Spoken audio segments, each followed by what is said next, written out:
Good evening and welcome to the Mancunian Way on the Thursday night chat. It's myself and Rich who are currently here. No one else has bothered to turn up. Bad form from Martin, Pat and Alan.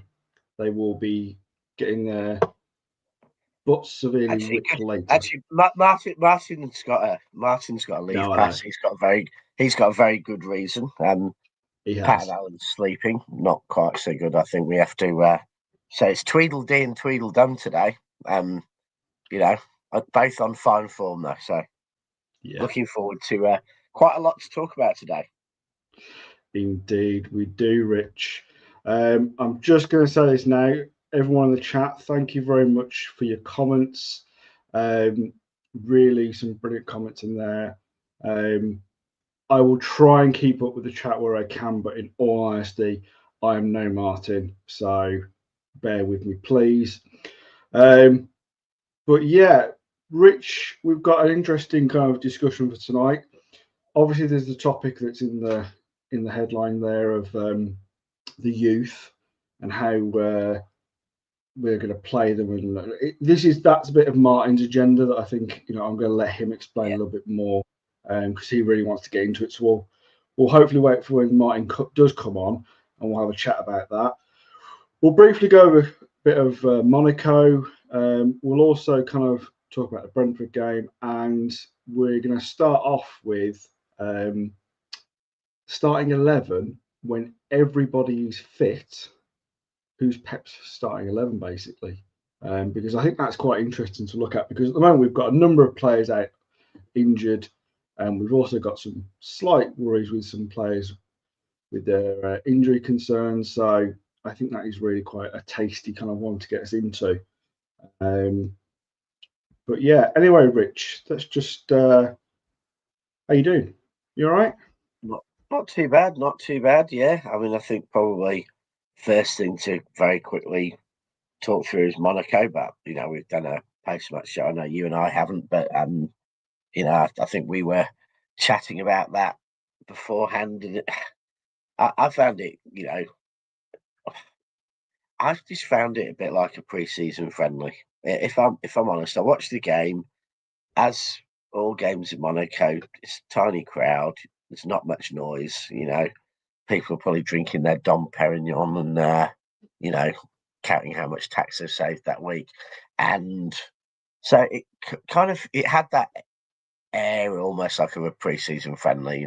You'd hear the odd shouted voice, and pretty quiet. The City fans all look happy, in t-shirts, like enjoying a nice day in the south of France. And City played quite well.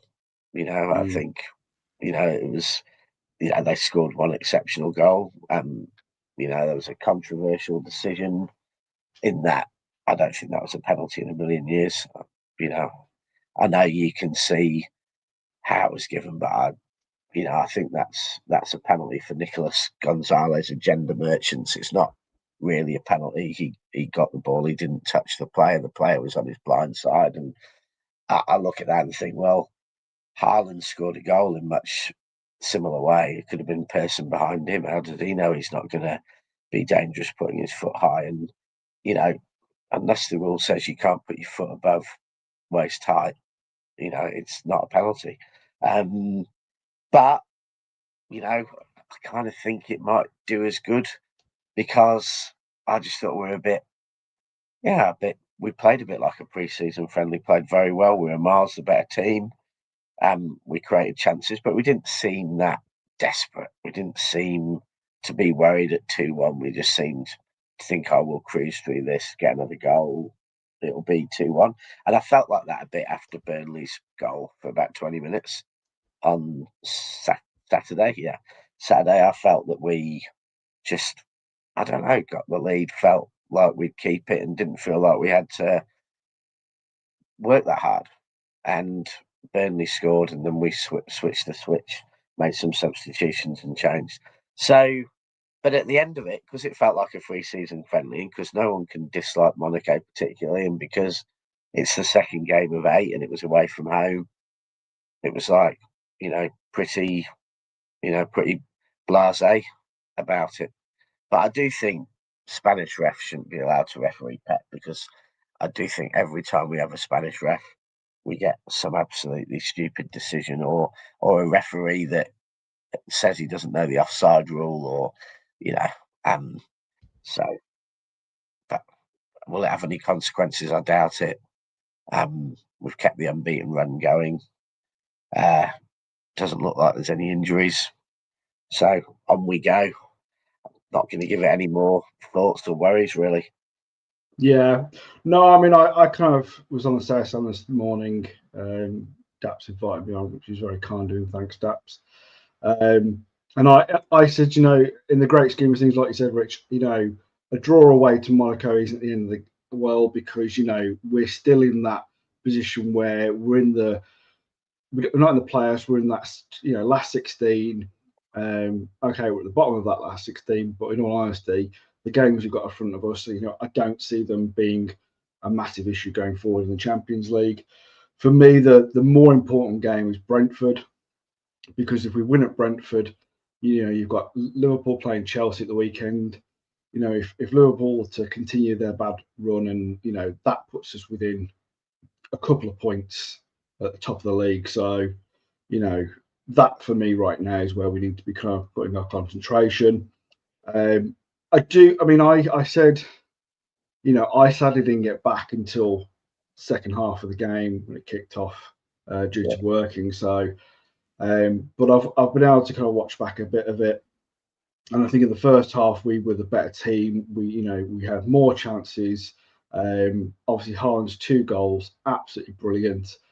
And then the second half, I think we just sat back and we didn't go for that third goal, which I think would have probably killed the game off. And I think the penalty, I can see why it was given, because of dangerous, foot being too high up against, I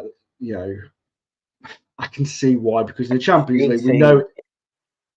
Yeah, we know with the Champions League, it's a decision like the handball decision. We see it given, even if the player's got his hands down by his side and it hits his hand. Yeah. It's like question for you. The referees looked at that. He hasn't made contact, and the player's simulated contact's been made.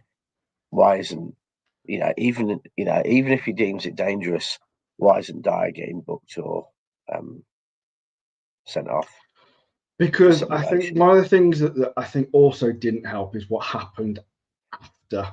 like when the VAR decision was called and the referee was going over to the monitor, I think the whole kind of situation with the players getting each other's faces, I think it just gave the referee a bit of an excuse, really. Like, and I'm not saying that that's a fair excuse. I'm just saying, for me, you look at it and it just looked ugly, and he was so distracted. He had to come away from the monitor to deal with what was going on the pitch and what was going on the benches, because he sent two of the coaches off from both teams. I just think, it was just a bit of a recipe for disaster. I'm not happy about it. Like, for me, I think Nico had every right to go for the ball, but it's one of those where you just don't do it. It's like when I'm trying to oh god, it's gone out my head. Rich, big bit of an idiot. Nunez put his hand up. That's what I was thinking when he gave away that penalty. It's kind of like, just don't do it. Don't give the referee anything, because they will just, go. That's the kind of decision will just go against you. So that's just the way I look at that penalty. I don't know what else more I can really say about Monaco. I mean, I just think it just gives material to the agenda merchants to, I saw a few City fans ranting about Gonzalez, and I thought, he's been playing well this season. He's been doing what we wanted him to do, which is to be a backup for Rodri, so that Rodri doesn't have to play all the time. And I think it's unfortunate that in getting the ball in a way that's allowed under the rules, a player has come in from behind him. If they had made contact, it would have been Dyer headbutting his shin, because Dyer came into him, not him towards Dyer. And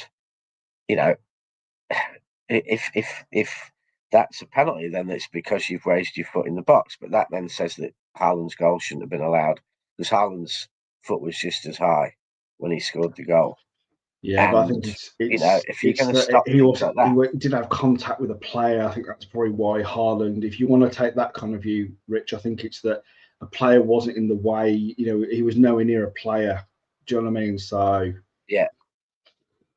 I'm just going on what the rules are, basically, of the way the refs will look at this, and VAR, more importantly, will look at this as well. So it's one of those. It's not the end of the world, and I'm there with you with Nico. I think Nico is getting far too much kind of criticism at the moment, because I actually think he's been absolutely brilliant. And I don't mean that as in like he's outstanding, he's anything near Rodri. I just mean for the job he's doing to be the understudy to Rodri. Player. I think he's done a good job. Yeah, Rodri is. He's won a Ballon d'Or as a defensive midfielder, which, in some ways makes him virtually peerless. Now, I know there are other defensive midfielders who, are fantastic footballers like Rodri, and he may have been up against prime Messi for Ballon d'Ors, so, maybe not quite so much. But, any fan who is thinking, we talked about this the other night, and so don't need to go into it on thing. But any fan who's thinking that back at number 6 can be as good as Rodri's nuts, because the fact is, either you're a player who accepts you're going to play 20 games against the bottom half teams in the Carabao Cup, because Rodri's going to start every big game, or you have to be a player who's good enough to start games potentially with Rodri, but to do that, you've got to be a 6/8. So all our backups are going to be players like Kovacic and, Gonzalez, who are not really number 6s. They're players who are 6/8s, who probably better number 8s than number 6s, and who play that role. And there are very few players like Rodri. I don't think, players of the quality of Declan Rice, could come in and play in Rodri's place. I think Declan Rice is a fantastic player, but he couldn't come and play in Rodri's place and do Rodri's role. Baleba, fantastic player. He couldn't come in and take Rodri's place and play Rodri's role. So I think we just got to start being a bit more realistic. And if Gonzalez can come in and play like he did against Burnley, then we're going to be fine. Yeah. And we all want to see that option of perhaps seeing them together in big games. Yeah, no, I agree with you, Rich. I really do. But it is a funny one because it's just hard to get emotional about Monaco because it's quiet. It's like a holiday. The fans look like they're on holiday, and it seems like a pre-season friendly. And at the end of it, it's like, does anyone hate Monaco? Not really. Was there any real? No, I suppose there was a bit of niggle with the penalty, but that's bloody Spanish referees in the Champions League. Yeah, no, it is. Good evening, Martin. How you doing, mate? Evening. Hope you're all right. The escaped prisoner is now back in his cell. Yeah, Ozzy and Rich know what I mean by that. Yeah, private joke. Yeah. I had a fun evening and day. Let's put it that way. Yeah. My apologies for my tardiness. Now you're forgiven. It's Alan and Pat. Alan's in the shower and Pat's asleep.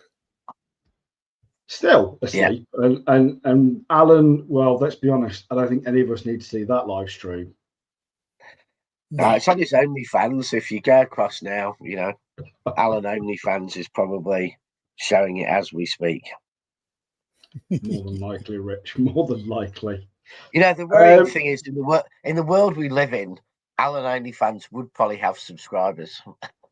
That's the truly worrying thing. Anyway, what was you up to?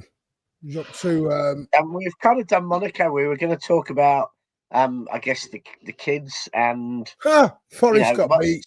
What's the starting 11? Is there a starting 11? What's the starting 11 when everyone's fit? So players coming back, and with that, alongside that is the topic of obviously talk about whether whether we all want academy kids playing or whether we want one or two playing, and that probably runs into that. Are we going to see 11, 12, 13, 14 starting every game come January, or are we going to see that was? I mean, obviously, it was me who wanted to do this topic tonight. By the way, I hope Dave's scrubbing Alan's back pretty well in that shower at the moment.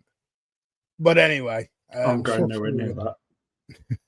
It was something I wanted to do because I've seen a lot of it in spaces and shows, and I've seen a lot of people talk about a rebuild, and it's reared its ugly head again with the Diaz and John Stones extension talk.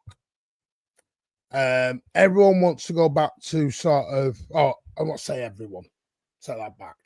A lot of people are talking about bringing in a lot of youth and a lot of youngsters, which is fine, no problem. Danny, who we had on last night, is a big proponent to this. So am I. I've been in the past. But I wanted to really sort of have a chat about it because is Manchester City a club that are trying to blood the youngsters and buy the youth and still try and win now? Or are we trying to win now and this belief of and get rid of all the experience? Because I am a big believer of I don't think you can win what we want to win with too many of the young EDS and outside players that we bought. I think you can get away with 2 or 3. Don't think we're going to be able to get away with 6, 7, 8, 9 that we're looking at. And I wanted to have a look at the squad because I think our squad depth is very key to this. And it's a bit deceiving when you look at our 25-man squad, which I was looking at. And 4 of them are actually goalies. So you're technically down to 21. Well, we may have 4 goalies, but one of them is definitely missing in action. One of them's non gratis at the minute. Is not even what he talked about. Really, Ortega's literally been put into the pile at the minute, and see you later. Tells you where he's at. But I was looking at, you've got Metanelli signed a 1-year deal. We know Donnarumma will be here long term. Ortega is going to go. Trafford, we suspect, or we guess, is not going to be long for Manchester City. Not going to be a long-term strategy. Then I looked at the defenders. You got Ryan Aitnora. Akanji's going to stay in at Milan, it looks like, so that's 1 down. Nathan Ake, there's talk of him maybe moving on next summer. Ruben Diaz, people were a bit upset about his contract extension. That's fine. This is not about that. Josko Gabardio, Kushinov, who is going to be a superstar, but he's still a young lad. Rico Lewis from our academy, still a young lad. A lot of people have a lot of doubts on him, if we're going to be completely honest. Vita Hayes, who's a young lad, who's currently out on loan at Girona, people want back. And then Johnny Stones, who people want to go. Then we move into the midfield. You've got Oscar Bob, who's 22 from the academy. Ryan Cherke, who is 21, 22 himself, still a young lad. Jeremy Doku, who's a young lad. Echeverri, people want to bring back, who is not exactly lighting it up at Leverkusen for whatever reason, whether that was the wrong club. Phil Foden, obviously. Mateo Kovacic, people expect he'll be gone in the summer. Nico Gonzalez, he's only 22 himself. I didn't realise he was actually that young, if I'm going to be honest with you. I didn't realise, so I was looking at some of these things. Mateus Nunes, we've talked about, he's got a lot of interest from a lot of clubs, a lot of big clubs as well, actually, believe it or not. Naipan, who's on loan at Middlesbrough, is still a young lad. Nico Riley, one of the EDS. Reinders, Rodri, Savino, a lot of people are baffled and don't really want him here anymore. Bernardo Silva's generally going to leave. And then you've got Haaland and Mamouche. And then you've obviously got the talk of Juma Bar, etc., potentially coming in from his spell at Nice. And this is my question. Is it time for a youth movement, and maybe expectations have to be maybe put into line with the squad that we may go with? Or do we have to accept not all of these young lads are going to come back, and maybe that's why we're going to keep 1 or 2 experienced boys around? You missed one. Pardon? You missed one. Who else have I missed? Napalm. Yeah, I mentioned Napalm, yeah. You mentioned Napalm. Oh, did you? You missed him. Yeah, no, I did mention Napalm. Yeah. What do you call it? Napalm? That sounds like a real... Napalm. No, Napalm. Napalm, who's lighting things up in the Championship for Middlesbrough. Napalm lights things up, that's for sure. I'm just saying, listen, I'm absolutely fine with going whichever direction is. I get a little bit uneasy. Oh, and obviously there's Macassar as well. People have talked about. They want to be brought in, and Mifuna wants to be brought in. People are talking about the Heskey brothers. Mm-hmm. Do people actually want a Chelsea model? That's my question here. Do you want a Chelsea model? I guess my view is pretty simple, Martin. I think we've been a bit behind on using youth players. If I look at Madrid, Barcelona, Liverpool, even Arsenal, I think they've used youth a little bit more than us. Chelsea are differently, but Chelsea isn't always youth. Chelsea's often £100 million youth they bought from someone else, or £50 million. So it's not quite the same. So I think they brought in some of their youth more than we have, I think, over the years. I'm not talking about recent. Yeah.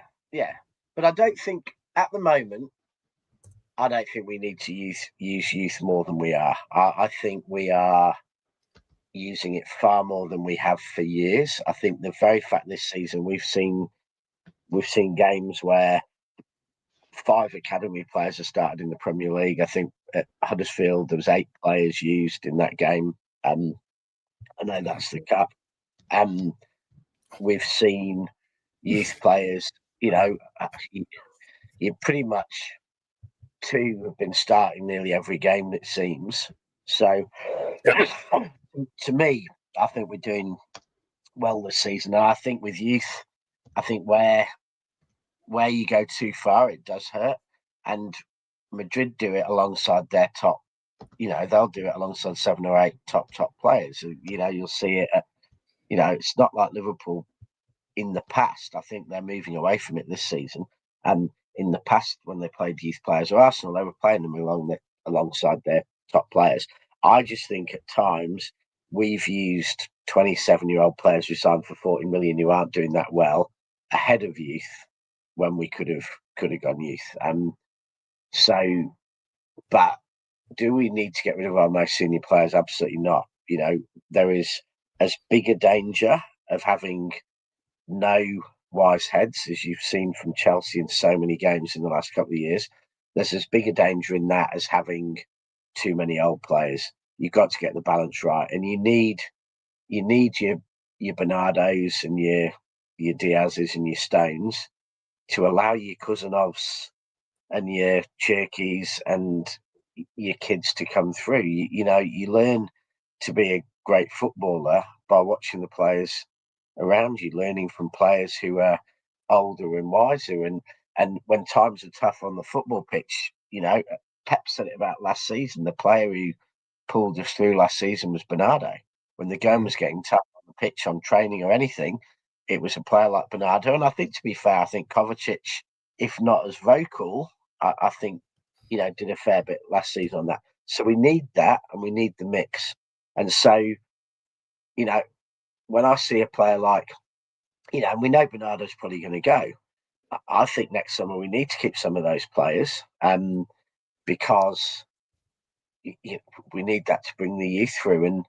And some of the youth players, I saw a thing the other day actually I can't remember where it was, but Rico Lewis has become the youngest City player in history. Second youngest player in City history to appear 100 times for City. And Tommy Caton is the only player who played more times in the team for City at that age. So, he's starting to get a bit of experience, and he's flexible. And I think, for me, when people moan about someone like Rico Lewis, they misunderstand who he is and what he is. And that is that you can have players who are, like Rodri. Rodri, best number 6 in the world. You need him. But when you need a backup for Rodri, you can't have the second best number 6 in the world, because the second best number 6 in the world is going to be starting every game for Madrid or, Arsenal, Barcelona or whoever, Paris. So do you know where I worry, Rich? We'll get Ozzy in a minute on this. But where I worry a little bit, I don't think it's even the academy. So it's not like an Oscar Bob, maybe, or even a Rico. It's your Echeverries, your Juma Bars, your Naipans. Because if you've got Cherky, Mamouche, Foden, Naipan's space is basically taken. And Cherky's, like I said, still 21, 22.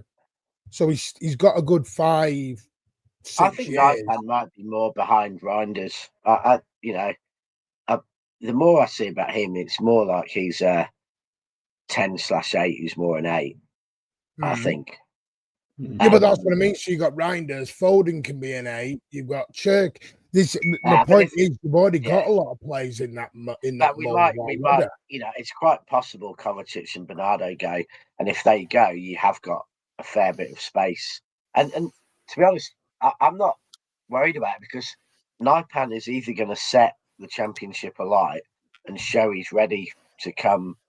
He's going to have to show he's ready to be of the quality that we'd be looking to sign if he wasn't a City player, or he's likely to get another season on loan. So, and same with Echeverry. If he doesn't fire at Leverkusen, he's not coming back next year. He's going on loan somewhere else to see if he can.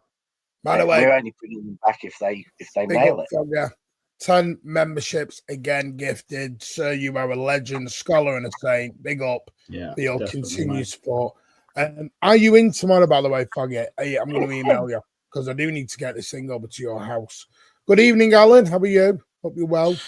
Sorry I'm late. Good morning, guys. How are you? No, don't worry. All right, mate. We know your Insta comes first. I'll just knock it off when you know when you're on. Sorry, yeah. You know when you're on time on the South Stand, but you're always late on here. You know what I mean? Mate, anyway, I woke up late. Mate. Sorry, I do apologise. No, I'm joking.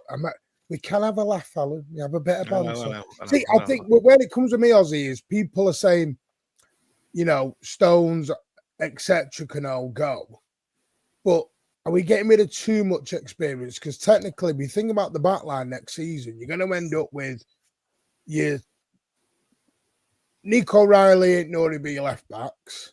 Gabardel and Diaz are really your only two main centre backs if you're bringing Bites and Juma Bar back in.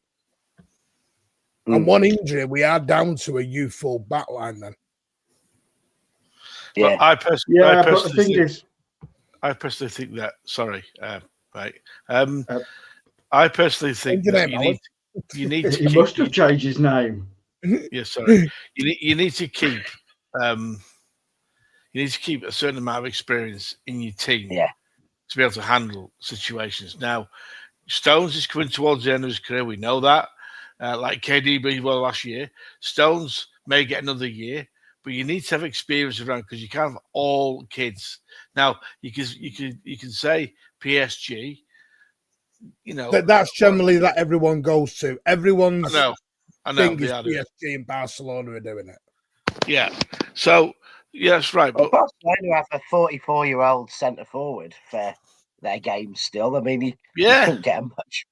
I mean, it's not like Barcelona are doing that in their entirety. Imagine the City fans if we had a 34, 35-year-old centre forward. Yeah, to go mad. So I'm going to be a little bit of devil's advocate because I think it needs to be said because a lot of you are just, you know, let's harp on to the old days. Let's harp on to the experience and the you know, players that are older have got this. But at the end of the day, like, I think realistically, I think some of these players are going to go because, you know, you look at someone like Stones, and I'm sorry, Rich, but he's made of glass. I would be willing to keep him in some respects because, yes, the experience is there, but it's great. But we have to remember, Diaz is 28. He's not 23, 24 like when he first came in. He has got that experience, and we know he can be a leader. So I think we have to remember that as well. The point was, obviously, that if Diaz gets injured, and you've got rid of Stones, you've got rid of Ake, you have got rid of experience. But that's what I'm saying, Rich. I think I'd be willing to keep Stones because of that experience and because, as you said so many times, Rich, on his day, he is probably our best centre-back.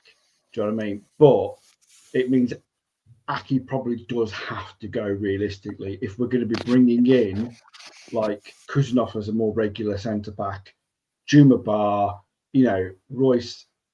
I think Ake's biggest challenge for me is that if O'Reilly nails down that left back position behind or ahead of Aït-Nouri, and Gvardiol is probably the first name on the team sheet nowadays, is that Ake's role as one of your two left backs and your backup left centre back, you know, is very challenged because I think Gvardiol could start 60 games in a season.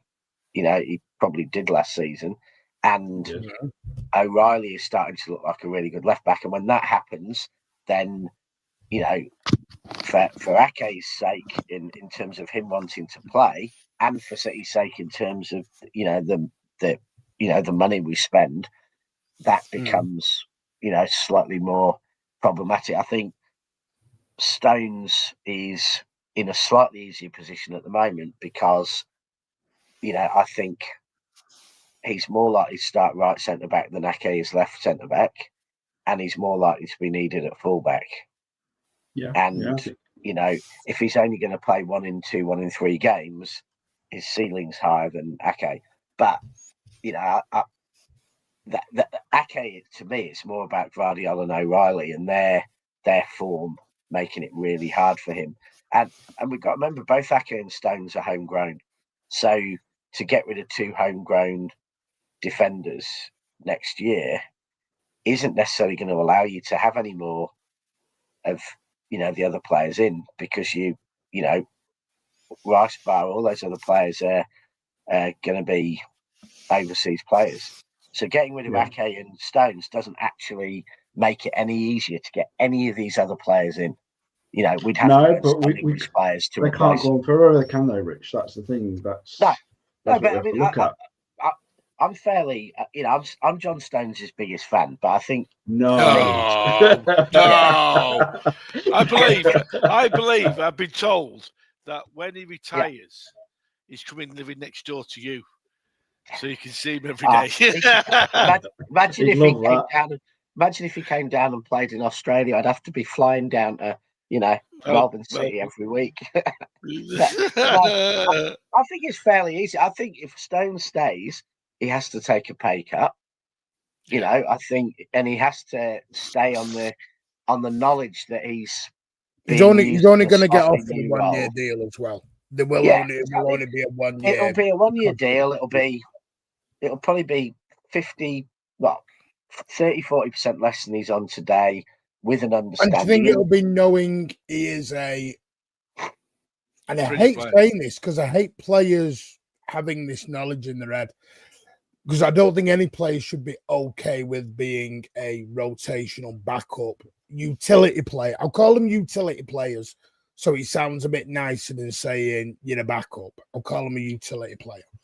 But the thing is, Martin, though, is with him being that, he already is that in a lot of respects because of his injury record. Like, let's be honest, we can call him that because that's what he is at the moment, sadly. Yeah. If he didn't have this injury record, he would be one of the first names on the team sheet. Oh, no, I agree on that. I'm more because I have heard, and there is a fair debate for it, that they'd rather see the growth of Ajuma Barra, Beta Hayes, than giving Stones those minutes, because Stones is going to take those minutes away from Ajuma Barra or Avita Hayes. But the trouble is, for me, if you're going to do that, get rid of Stones and Ake and bring in Ajuma Barra on Beta Hayes, you either trust the Ajuma Barra and Beta Hayes, and you don't buy another top, because the problem is, if you go and get, for example, and I don't think he will, because I do think he will go to Liverpool, a Mark Gay, for example, he's going to go ahead of Vita Hayes and Jima Barr anyway, but he's going to go ahead of them for 4 years, because he's going to sign a 4 or 5 year deal. Where is it better they sit and learn under John Stones for a year and then maybe take this spot? Or because if Gay comes in, that's a 5 year going third choice. The thing is that the way we really have to look at this, and this is just the way City are going to look at it realistically, is they are going to want the best person for each position. They're going to want the best person to back up those first team players. Yes. But I think the original plan, especially with the academy, is that they were looking to try and emulate La Masia. They were trying to kind of have this brilliant academy where we would, have talented youth players that would come through the system and they eventually would hopefully get into the first team. Now, it has worked to a degree, more so than ever since we started this channel, because you look at it, the amount of players that are from the academy who are getting first team minutes is more than it probably ever has been. But obviously, the players who get that game time, Ozzy, they're the ones who can play anywhere. The three, in Foden, he's obviously the big success in, O'Reilly and Lewis probably recently the most, and to a bit of a lesser degree, Bob. They're very versatile footballers. Who can play left, right, centre, more attacking, less attacking. And so I think Pep can bring them in as a part of the machine and really integrate them in. We haven't seen the youth players succeed as much when they're real one position players, a real number 9, a real CDM, a real right winger only. The players who come in are the really versatile, smart, adaptable players. I agree with you, Rich. And that's, I think, as you said earlier, Pep's a lot of criticism for Pep is that he has had those players in the academy and hasn't brought them in, early enough. I mean, we look at someone like O'Reilly, who he could have brought in last season when we were really struggling, because now we are seeing the fruits of that come to forth, because we are now seeing the talented young player that he is, because he's doing so well at left back, and we've seen him in the midfield as well at times, and he's been comfortable there for all the games he's played so far. Like Jeremy Doku, the goal, said he can't give us 15 games. He's already given us 6. Yeah, I think so we've got to be careful if John Stones can't give us 15 games, because he can. That's what I mean. I think we're going we're hyperboling this Stones injury thing at the minute. Yeah. I think there was we talked about this on Blues Down Under, but I think there's a really big thing on Doku. Doku is a very muscular, fast player. He struggles with playing 90 minutes. And I think one thing we're seeing with Doku, and I suspect this is quite a deliberate strategy, is that since, with 10 games left last season, Doku hasn't played that many 90 minutes. He's played a lot of games where he's come on, played 30, 40 in the second half last season. And this season, he's been subbed off at 60, 70 minutes quite a lot. And I suspect that makes a huge difference to a player like him, because he's built for playing football for an hour, not built for playing for 90 minutes. And I suspect that'll make a huge difference to his injury record and his form. John Stones should get... Actually, John Stones can just become the next Mike Summerby.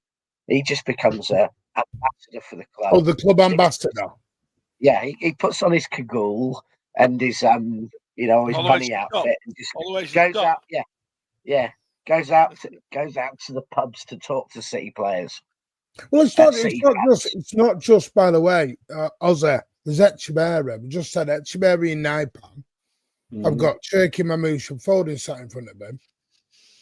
So, and by the way, that's still not buying anyone. People want to buy Elise. They want to buy whoever else they want to buy in the summer. A big Don, a number one guy. So that's Echeverri. And this is what I always look at. If you're going to buy someone 24 and give them a 5-year deal, well, they're going to go ahead of Echeverri then. And the reason Echeverri and Victor Hayes left is because they wanted game time. Well, they're not going to get game time. So is it my general consensus is, do we either not buy and trust some of these youngsters and take the gamble, but then don't bitch and moan if you don't win a title? But then if you look at something like really recently, let's look at the Trafford and Donnarumma situation, where Trafford was brought in, and as we all thought he was going to be Edison's replacement, it was looking like Edison was going to stay here. Exactly. And then Edison goes, Donnarumma comes in, and he's now the number one. Now, as much as we all didn't like that kind of how it played out, can we kind of agree that so far Donnarumma has been pretty amazing at the back? Like he has been a rock. He's been a leader. He's come in and commanded. And no goalie stopping that shot last night, may I add, before anyone. I've seen some people argue it. No, Stones is not injured.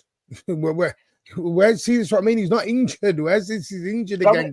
Donnarumma, Ozzy, and the same. I think this is true of Guardiola as well. They are players who are actually relatively young, but have an incredible amount of experience. So, in many ways, you'd love a team full of players like that, because they're young enough that they've got a decade ahead of them. But there's not many more experienced goalkeepers really at the top of football than Donnarumma in the world. There's a lot of players who are 35, and he's 26. A lot of 35-year-old keepers don't have his experience. So with Guardiola, there's a lot of 28, 29-year-old centre-backs who don't have Guardiola's experience. So we're lucky with players like that they're young enough and experienced. But my problem, Martin, with the whole thing on this is that the very people who are moaning about not playing enough youth players. No, I don't think it's moaning. I think it's just. I think there is. I think there is a bit. There is a bit. Let's be honest. There is a bit of moaning, but they're the same ones who are on the back of. The same ones who are on the back of Doku all last season are on the back of Firmino at the moment. Now, I was listening to or seeing on Twitter fans going, "Oh, Savinho's rubbish, needs to go. Why can't he be like Doku?" And you know that the same people 3 months ago were saying Doku's rubbish. Why can't he go? Let's sign Rodrigo. And the fact is, Doku is, in my eyes, probably been the best player in the Premier League this season. He's been absolutely exceptional. He's improving in all aspects of his game. Why? Because he's been given time to play. He's been working with Pep in training every day. And, all the people at the club say he works hard. He's one of these players who's in there working hard, trying to listen. And, there's Savinho's got the natural talent Doku's got. But Savinho is probably going to take amount of time to get to that level as well. And, we've just got to make up our mind. Are we going to write players off when they've had one bad game or a couple of bad games? Or are we going to see that they do have that natural talent and give them the time to become good? Elliot always writes players off. Good evening, Elliot. Yeah. Beard, man. Evening, lads. Evening. Even everyone off. Doku's been exceptional this season. Elliot, how are you, pal? I love Doku. I'm good, Al. How are you, mate? I'm all right, pal. Could get these two on. Elliot, you're all right, pal. You're all right, mate. How you doing? What we're talking about, man? We're talking about, is it time for it? Because you know yourself, Elliot, we've had a lot of these late night chats of sell Stone, sell this, bringing bits of Hayes, bringing Juma Bar, bringing Echeverri, bringing Bob, bringing everyone. And then if they don't win the league, everyone will have a meltdown again that we brought too many youth. And you know how it goes. You know how the conversation goes. Yeah. Well, to be honest, obviously, I'm not spoke to, and obviously, I was in your space last night, but obviously, I didn't join. So obviously, I was in Monaco. But I will just say on the Monaco game, I thought it was very, very, very good. I said this, I think I spoke to Val after the game. I thought it was very, very good in spells, and I thought it was very, very poor in spells. I don't think we had a middle ground. I don't think we had a middle ground yesterday. I get it. I do get it. I think a lot of people underestimate Monaco because of how many injuries they have, but sometimes it can work the other way. All you have to do sometimes is look at when teams go down 10 men. Sometimes it can be actually harder. I mean, look at the Newcastle game. I think. Well, I didn't know they were undefeated at home. I didn't know they'd never lost at home this season. I didn't know that. Yeah. I know they got back to Club Brugge, weren't it? Because I was speaking to a Monaco fan out there. Yeah, the more crap away than they are at home. Yeah, he's saying that he feels the worst for like tonight and that. But to be fair, I think a lot of the problem was as well, like, and obviously for me, Pep's the greatest man. But for me, I think what he got a little bit wrong last night was maybe the fact of John Stones and Bernardo on the same wing, on the same side. I thought it was very. I don't know, I'm sure like on the TV, Martin, so I'm sure obviously other people can maybe have a different view on it, but it looked live, it looked very like sort of really weirdly like unbalanced. Which I thought I didn't know why that. Yeah, and that's what like if I'm honest, I just think if you're gonna play like a Stones, then maybe like look who you're gonna play on the wing, so maybe play like an Oscar Bob where we can stay a little bit more wide, or even a Savinho, and obviously people aren't his biggest fan at the minute, but I do agree with Rich on the Doku thing, because I said Doku I don't think is good enough, but then he has proven me wrong so far this season. Now what I will say, Rich, to your point is, and I said this to Martin, we've got to be fair with this, because this is where it has to do with fair, and like the people say the same thing about Phil. He has to do this consistency now, and if he doesn't do it consistency, then that's no good for me, and I think I probably echo a lot of City fans' thoughts with that. But yeah, I do get the Savinho thing. I think Pepe's a big fan of him. I know people probably don't want to hear that. I do think Pepe's a big fan of him now. Yeah, I mean, Elliot and Martin, on this, do you think there's a bit of a thing on that?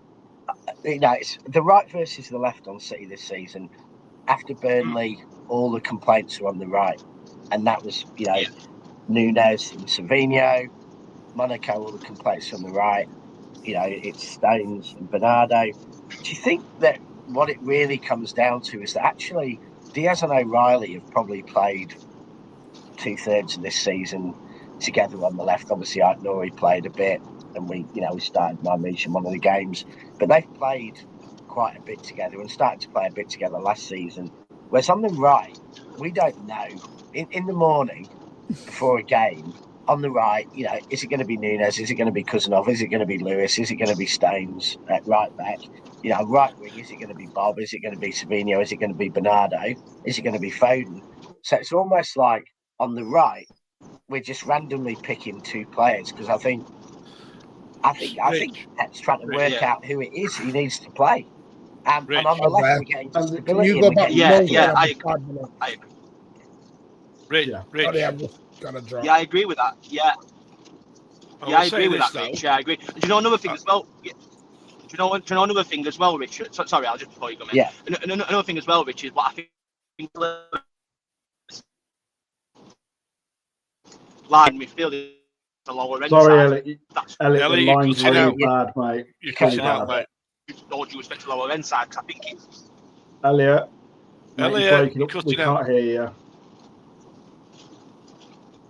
Is that any better? No. Where are you? No, sorry, No. mate. You're in and out, mate. You're cutting in and out. You're in a bad area. He's walking across the moors. I'll tell you what, Rich. What you're saying there. Yeah. A lot of this will ease as soon as we get a decent right back and we sign one, because we have to get one. Right. Whatever you might say, we have to get one. All right. Should we? Cousinov. Should we then? He's a centre half, mate. He's a centre half. Should we then move on to what I was going to just try and discuss after Martin had stuff about the youth? Yeah. We've been going for about an hour now, so let's move on to that subject then. When everyone is fit, okay, who is Pep's starting 11? Because I think that is where we're getting into now, about who is the best on the left wing, the right wing, right back, left back. I want to have that discussion. So let's start. I think it's pretty easy where we're going to go with this to begin with. We'll go with goalie, which is probably going to be very quick, but then we'll go on to centre backs and right back and left back. So I think we're probably all going to agree. Goal is probably going to be Donnarumma. Does anyone disagree with that? Yeah, unfortunately. I was thinking Alan might just try, but no, you've succumbed, have you, Alan? Well, reluctantly, I've succumbed, but we're going to lose Trafford in January. He's going to go, so there's no question. I don't think you're going Jan, just because I think we've got 4 goalkeepers at the moment, and I don't think we're either going Ortega. I think he's more like he's going Jan. I think Trafford will probably have to kind of remain as backup for the rest of the season, and then come next summer, Alan, you could be right. He could go, but it's not could. He will. He's got to, mate. He has to. Well, that's not my decision. That's to him and the club, isn't it? Really. So yeah. If he wants to go to the World Cup, he's got to go in Jan. Otherwise, he won't go. The problem for me is if we're going to have that debate about Trafford in England, is that at the moment he's got Pickford probably in front of him because he's England's number 1. I don't think he'll still go though. He'll still go. They'll pick 3 keepers. Yeah, of course they will, and I still think he'll be picked even as City's backup, because I think out of the goalkeepers, I think him, Pickford, and I can't think of who else, to be honest. So, I think we're limited at goalkeepers for England, but that's not our subject here anyway. It is about City. So I think, like you said, I think Donnarumma is the starting, realistically. And then, let's go for it. Right back. Who wants to go first? I mean, for me, doesn't it? That's based on 1 or 2 games. For me, before he was picked there, I'm been calling for it for about 6 months, because I think he is what we need at right back, especially if Nico Riley or Wright Nour is playing left back. We need a right back who's a right centre back. I think that's what our success in 23 was based on. I think he's got every attribute we need in that defence, because I think what we lack is pace, muscularity, and the things that Kyle Walker brought. And I think Cousinov brings those. And I think he brings those, and he's a better passer. he's potentially a better passer of the ball than Kyle Walker. Kyle Walker's obviously a player who was the best right back in the Prem for 6, 7, 8 years. And Kuzanov's someone who's got the potential to be that. So for me, Kuzanov starts. But if you're not starting Kuzanov, I think you have to really think how you play, because if Nunes is going to play right back, you have to have a player like Bob or Foden, maybe Bernardo playing in front of him, because Nunes and Savinho want to go into the same space. So if you start Nunes, you can't start Savinho. To me, watching it, if you start Nunes and you start Bob, that can work. And Nunes can be, his attributes of pace, energy, athleticism, good crosser, going wide. If you've got a clever player on the right who can come back, cover him, I think Nunes can start. But if you're not, you've got to start, a smarter footballer right back. So my personal opinion is Kozanov to start at right fullback until January, until we go out and sign a right fullback, because we have to sign a right fullback. But I'm not sure we will in January. I don't know that there'll be a right back to sign in January. For this season, he's going to have to patch that area of Kozanov and let him play. I'll be honest with you. I think Nunes can do a job there, but that's all he can do defensively. And fucking he's shit. But going forward, he's decent. But Rico Lewis is definitely not a right fullback. He's a midfield player. That's it for me. The idea, but we have to go out in either January or the summer and sign a right back. No excuses. No pissing around for 7 years like the left fullbacks were for years. Just go out and sign them. But who? I mean, my thing on this is that there only seems to have been one right back linked who. Yeah, because he was English. Collective. Yeah, who works. It wasn't just because he was English, Sean. And he wasn't a sign. We had problems. He's now had his 4th knee injury, so we're not going to be signing him. No, I know. We're not going to be signing him now. If he was available you'd have to for 40 million. You'd have to go abroad to get one, mate. You'd have to go abroad. But who? But I mean, that's the scout. That's the scout's scares job. Me that we'll probably end up, people will be saying we want Trent next, and like bloody hell, like the amount of misery that'll bring. But the I just think we won't sign one till next summer because there won't be one available, and I'm not sure there is one available. That's what worries me. So I think we need to start Kuzanov and give him a real chance, because I actually disagree. I think Kuzanov has got absolutely every aspect to be exactly what we need if he can stay fit and play 20, 30 games on the trot to really, bed in. Yeah. Well, it's up to the scouts and the people who look for players to go and find one. That's their job. That's what they get paid. Luke, how you doing, mate? Yeah, good lads, all good. Good. I know you're a bit late to the party, mate. Have you been able to kind of keep up what we're talking about? Yeah, I've been obviously the game yesterday and obviously in development of the defence. I mean, I think it's I like us carry on for a little bit before getting involved in conversation. But it's I think yesterday kind of proved more anything that we definitely need a long-term right. But I mean, Houston's been brilliant there, but always played. I think he's done a great job. But I do think we need someone playing right back long-term that can do the role.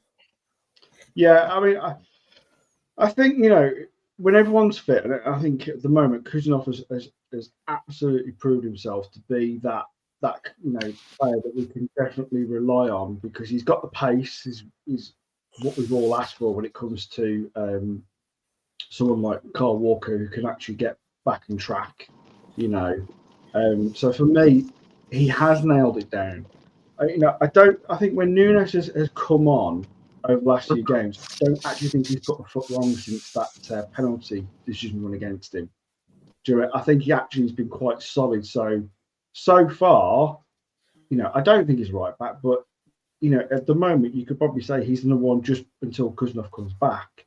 But I think you're all right. I think Kuzanov is going forward for the rest of the season. He's the obvious choice. And to Alan's point about than bringing in someone in January. Alan, I just don't see it, because as much as I agree with you that I think we do need a right back, I just honestly, I don't know in the market in January who that's going to be. If there is somebody, Ozzy, that's why we employ scouts. I know, mate, but also, like, we don't always go into the market in January. You know, that's just proven. City rarely, apart from last January, we rarely go into the market unless we absolutely desperately have to. And I think at the moment, you look at our options. I know, and I respect your opinion, Alan, but I think at the moment, with Kuznov being probably the number one choice that we've all said, and then Nunes backing him up, and you also got Rico there, potentially Stones, then at the moment, I just don't see who you realistically get in Jan.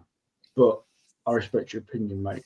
And Elliot, Alan, mate, Alan, you can have Stone, you can scouts, obviously Stone's on the mind. You can have scouts, but if the player doesn't exist, and I think this was often the problem with left backs, I don't think there are that many good enough fullbacks in the world to play for City, and without taking risk on potential, and that might or might not work. And if they are there, are they going to come to City? Because we're not necessarily going to be able to walk into PSG and say we want Hakimi, or walk into Madrid and say we want Carvajal, or although he's getting a bit old, or Barcelona and say, right, Koundé's coming to City. So you're already at a place where the chances are that we can have all the scouts in the world, but if there isn't a good enough right back who's at a team that's going to sell to us,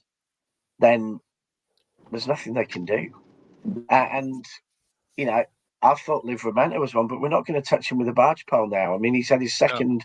No. It's his second ACL, isn't it? So he's never going to be signed. But it's not ACL. But the fact that he's getting injured very frequently on that leg now, I think it's the same leg. I think, and it's too risky. It's too risky. So it's a shame, really, because he's a very good player. Yeah. And I don't see, of all these young players we could take a risk on, I don't see any of them who I think have got as much potential as Kuznov. And therefore, I would rather back what we have internally, unless the opportunity comes that, Hakimi has a Donnarumma and wants to leave PSG and go and sign. I think go with Kuznov and give him a chance. It has to be the right player, right back. It has to be the right player. Much as obviously, a right back would do a job. It's like Nori at left back, and it's the reason why City didn't get an actual left back until last summer. I know he was been injured, but he's obviously a very talented player, Premier League level. So, are we getting too fixated on the type of right back we need? In terms of, because we keep saying we want a right back who attacks and has got this flowing go in it. Maybe we just see. I'm with Rich. I don't have a problem with maybe making Cushion a full-time right back and going back. I think when you look at it, Martin. I think when people think like, do we need someone who can run up and down the wings and provide those assists? I actually think we've got the players to do that. We look at Nico O'Reilly on the left. We look at Aït-Nouri as well, who's also that player. I think we're now switching roles in some respects, where I think we do need someone who can kind of move into that. When we've got Aït-Nouri O'Reilly kind of pushing forward, and then we've got like more of a back three, you need someone like Kuznov to be part of that back three. You do need someone who can. And we need to replace.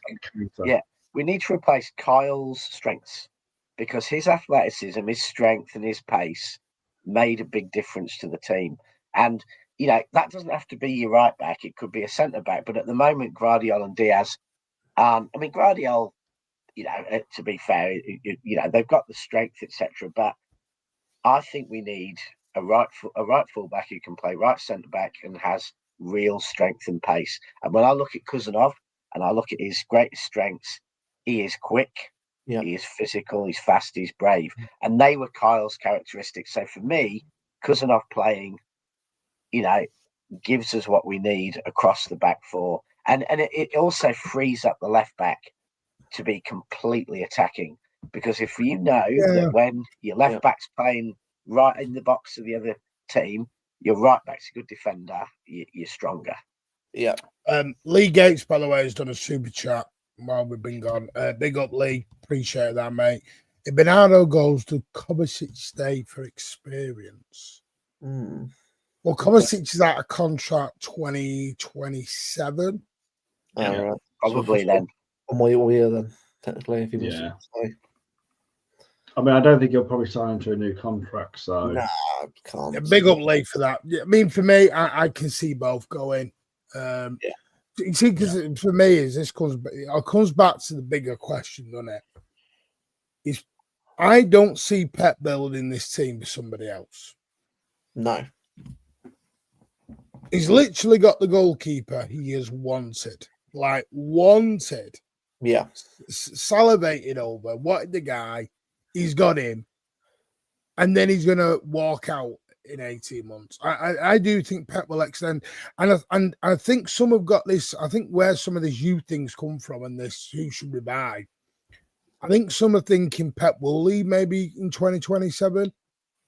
But personally, I think he'll end up staying. Whether that's right or that's wrong, that's subjective in your viewpoint. I think it's 100% right he stays. But for me, I don't want to build players for somebody else because for me, while Pep is here, Pep wants to win now. Cheers, Foggy. I'll read that in a minute. Appreciate that, mate. I think he wants to win now. Pep's not here to just tread water for the next 2 years. No. And why would you? Well, why would a manager of his just want to sit and tread water for 2 years? He wants to win now. And I'm sorry, this is going to sound so harsh and so but there was a comment earlier that was absolutely spot on. Just because they're from Manchester and they're from the local area, not our academy, this is not Manchester City in 1998 anymore. Yes, we all love an academy lad coming through, but they also now have to be good enough. And let's get this straight, by the way. They're going to have very good careers. You name me a youth player who's left City and not had a good career. Brandon Barker. Apart from Brandon Barker. I could go on, Martin, but did Brandon Barker really come through our academy? We kind of bought him in a way. He didn't really come out of our academy. I know what you mean, but just But you know what I mean? You look at the Premier League, and even across Europe now, it's littered with City youth players. Yeah, you've got about 6 of them. And managers. And managers and coaches. We've got about 6 of them letting it just at Chelsea. Yeah, never mind anywhere else. And Martin, let's dispel one myth. You know, we say we're not like we used to be. I remember we're not as a club. One of the things in my entire supporting life of City, one of the things that sickened me more than anything else was the way Richard Edshaw was treated. He was a local lad. He was out the academy. That's because he was everything we say we love, and we were playing at a level. And abused him, poor fella. Well, I didn't abuse him. Alan, you were one of them fans who used to abuse Edshaw. Do not lie and pretend you weren't. So I didn't. So we treated some of those players terribly, even when we were struggling in the Championship, etc. So. I don't think we can pretend we've. I think, I think there's some myths around how well we treated kids from Manchester, because there were a lot of them who got treated very badly. I remember Paul Power getting abuse when he played. A local lad played hundreds of games, been a brilliant player for City, getting abused off the fans when I was a kid when he was starting to get a bit older, and it's like, some of that stuff. There's just fans who are dicks. But I mean, the January thing, I probably can. I think we do need to buy 1 or 2 in Jan, because I think the summer's going to be very hard. If it wasn't the World Cup, and I looked at the last 2 World Cups, the one before Qatar, we only bought Riyad Mahrez, and the the Qatar we had the Alvarez and Haaland deals already wrapped quite early. We agreed Alvarez in Jan, came in the summer.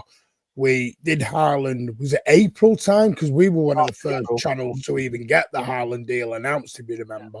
March, we were April. one of the first ones. Yeah.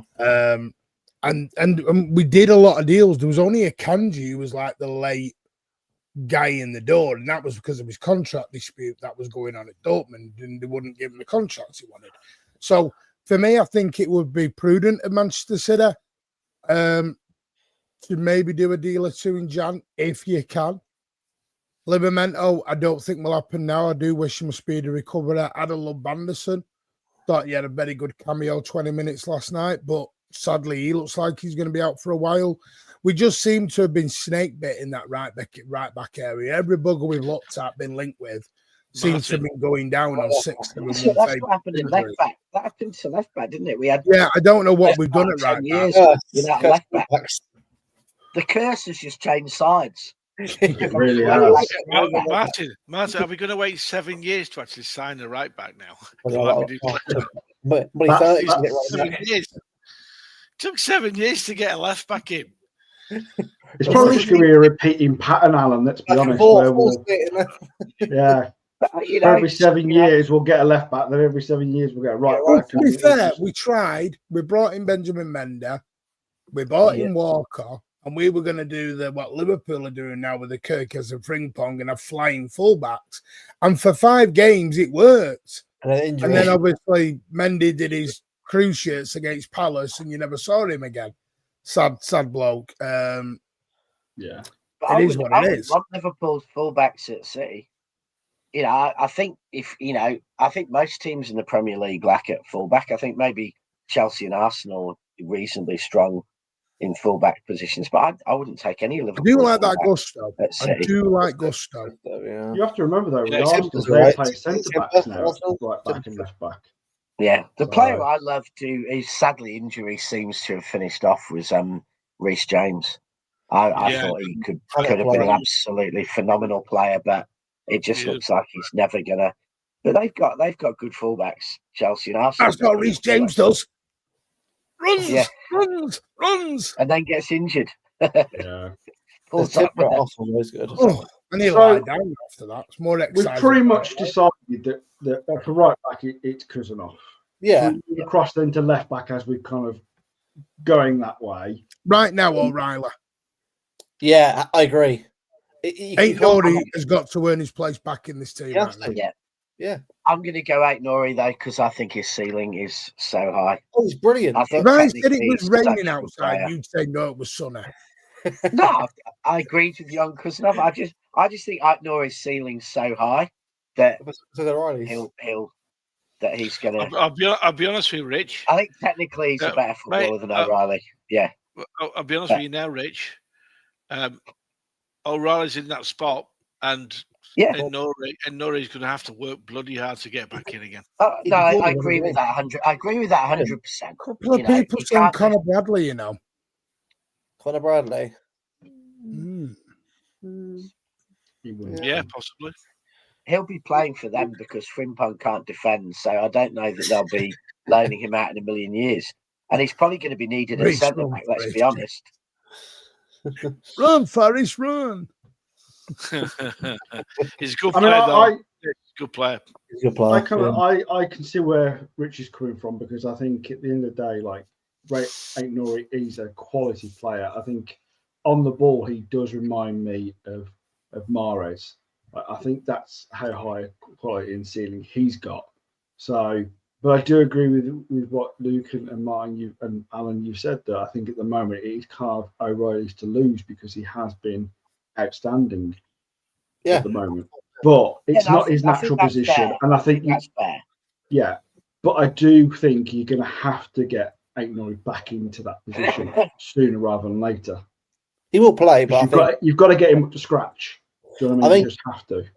But Rich, I would say that it is good that we've actually got a player like O'Reilly who can play a position and do a good job there. But at least I know obviously Vardy's obviously now plays centre back now rather than left back it was last year. So having that covered is important. I mean, right back obviously Husanov or Stone probably. So obviously right back's a bit of an issue, but left back spot at least we know we've got 2 players that can do a good job there. Cancelo.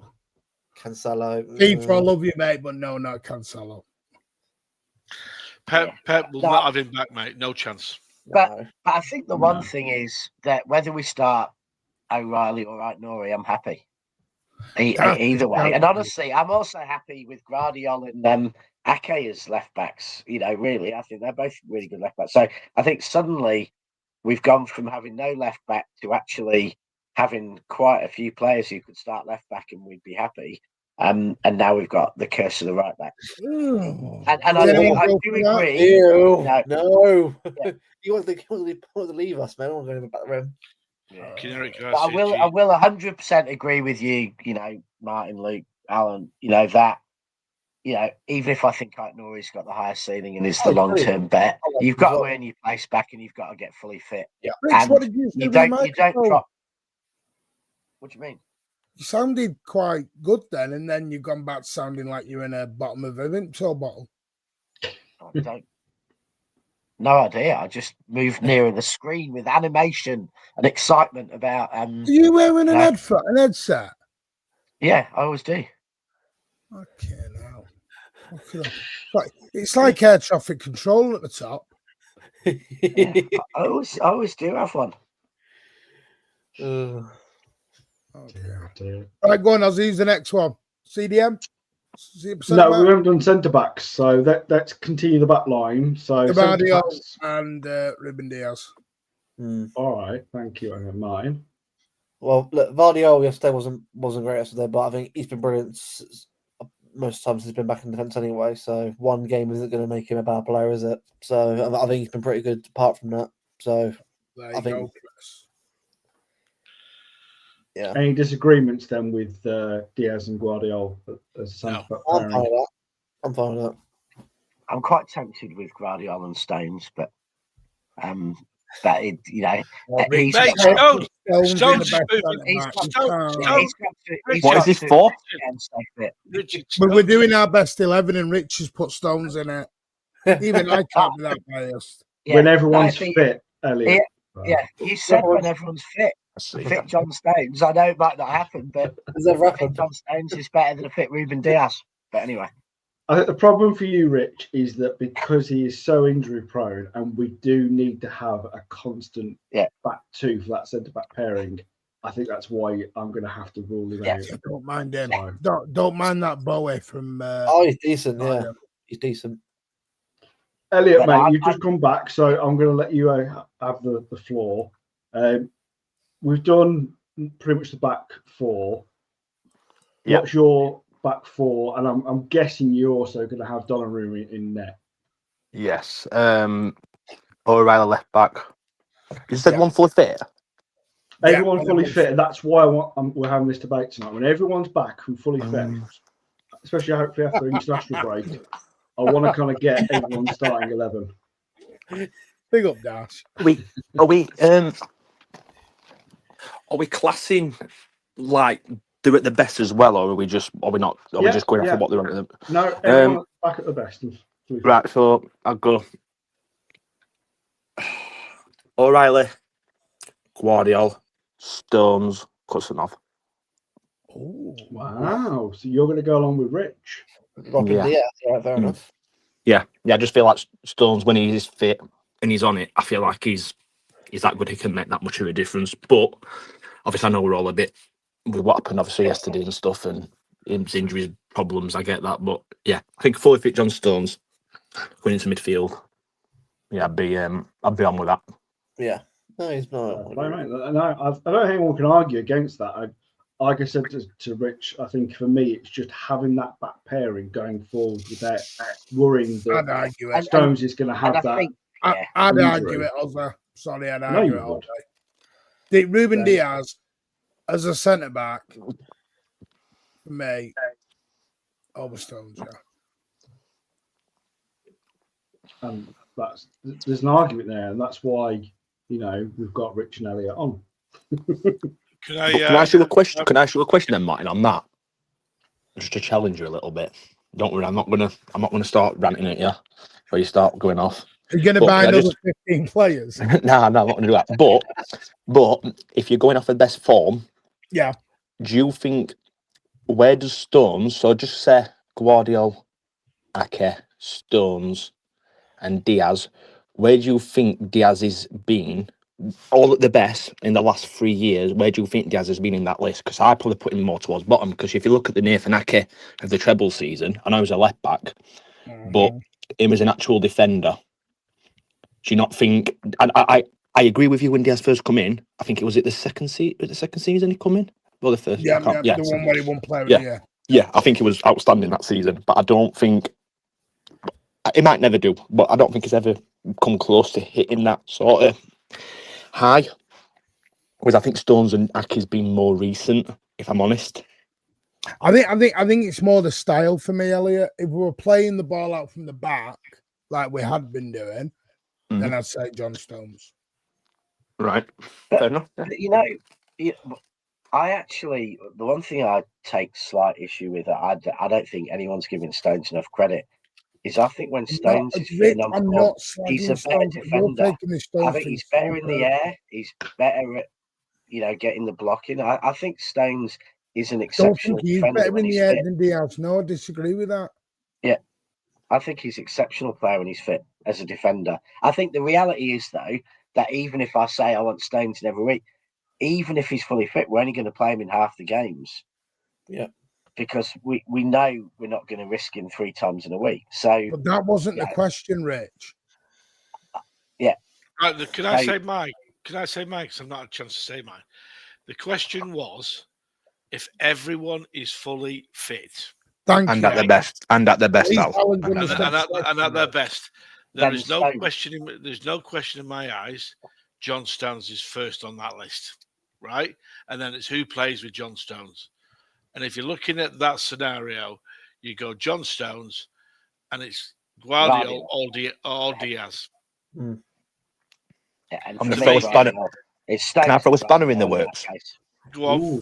Go on. Would you not put Guardiola at left back and then Diaz and Stones at centre half? Whatever, okay. I'm just saying. That's actually a shout. But I know if you're away at Real Madrid, at Real Madrid, Elliot, that's what I'm saying. Yeah. And look at the 4 in a row. Look at the 4 in a row season as well, Rich. But that wasn't what we said. Ozzy didn't say if we're playing this team on this night at this occasion. No, I didn't. We're changing everything around here. Yeah, perfect night. Bad Elliot. But this is a good problem. You'll be talking weather conditions in a minute. The weather conditions are right on that night. It's a good problem to have, though. That we've got a choice. No, it's not. Could be our left. No one's got Ake. No one's got Ain't Nori yet. I think it's much yet. To me, if Ake was in 2023 when we won the treble, Ake was our best defender by a mile.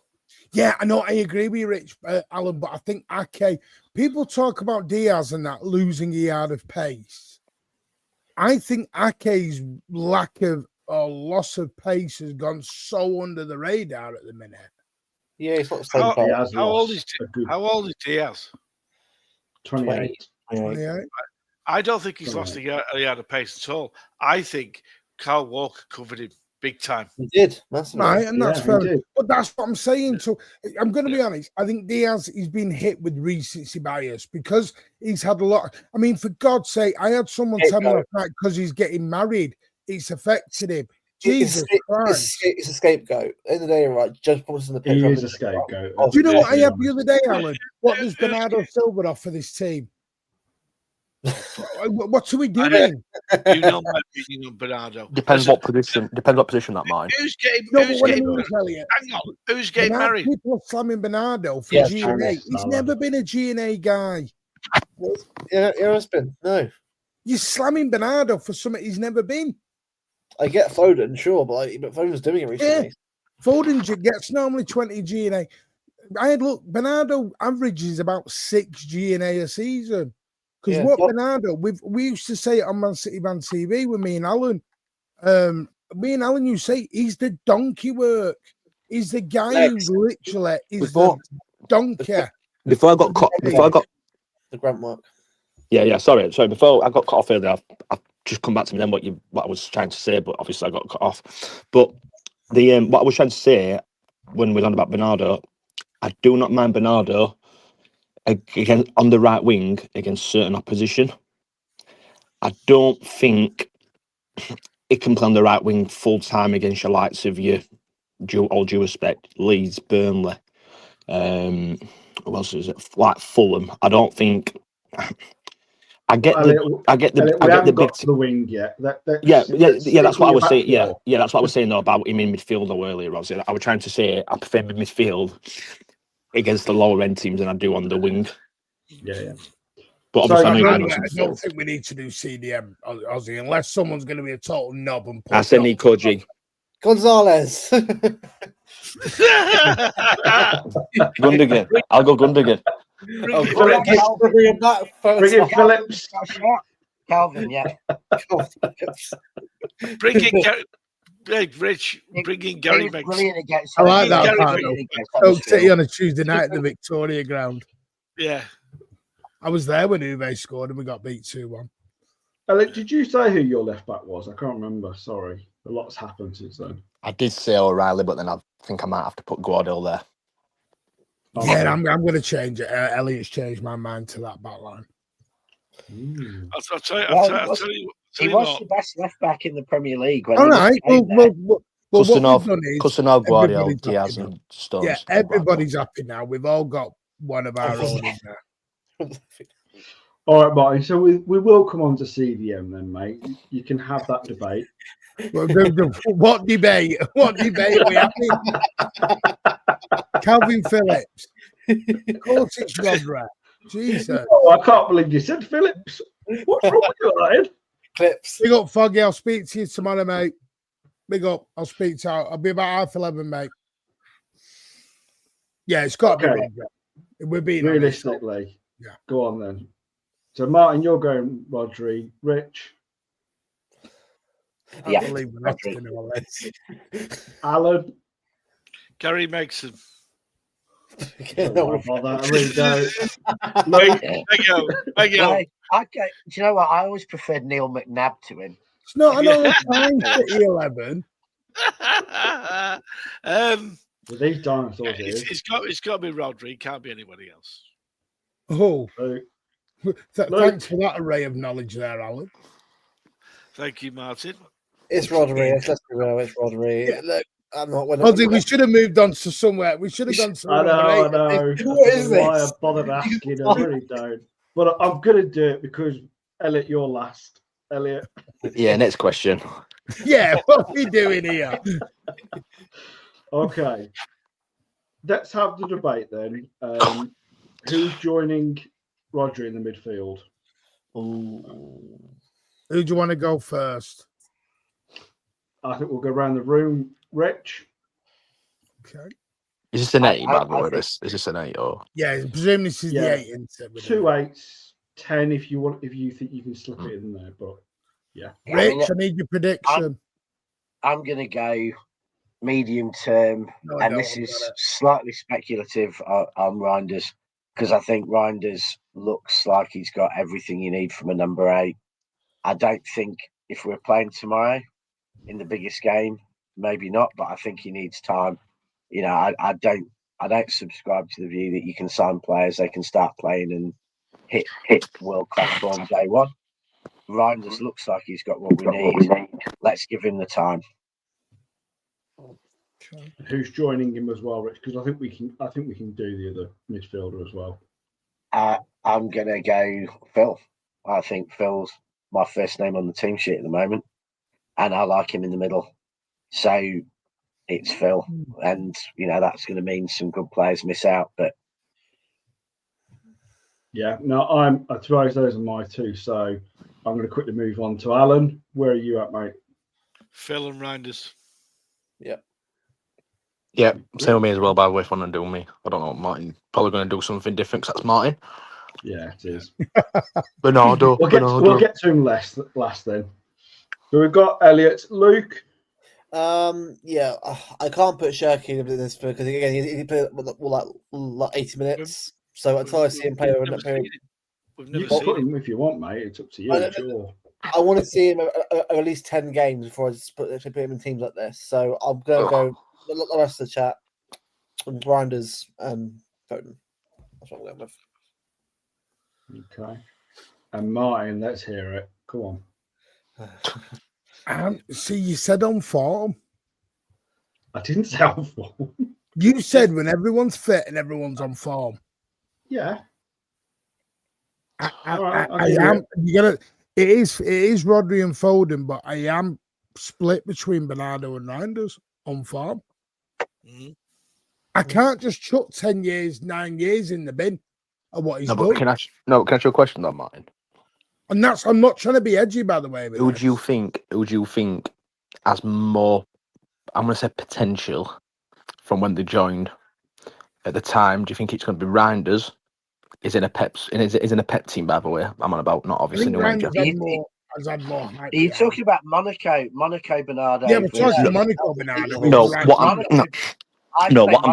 I thought he was unbelievable. See, I pick him, Rich. Yeah. What I'm trying to say is, I mean, when so obviously I know, but we all talk about it. But the Wolves game, the stuff we saw from Reinders, I feel like it could be very. I'm not saying, by the way, Bernardo's been world class for City, so I'm not saying anything like that. But I feel like Reinders could possibly get to world class with the manager like Pep and the coaching team pretty quickly, because I think he's got the qualities. I know he's not been great. I'm not saying he has been great, but I think if everything clicks, I think, yeah, it could be.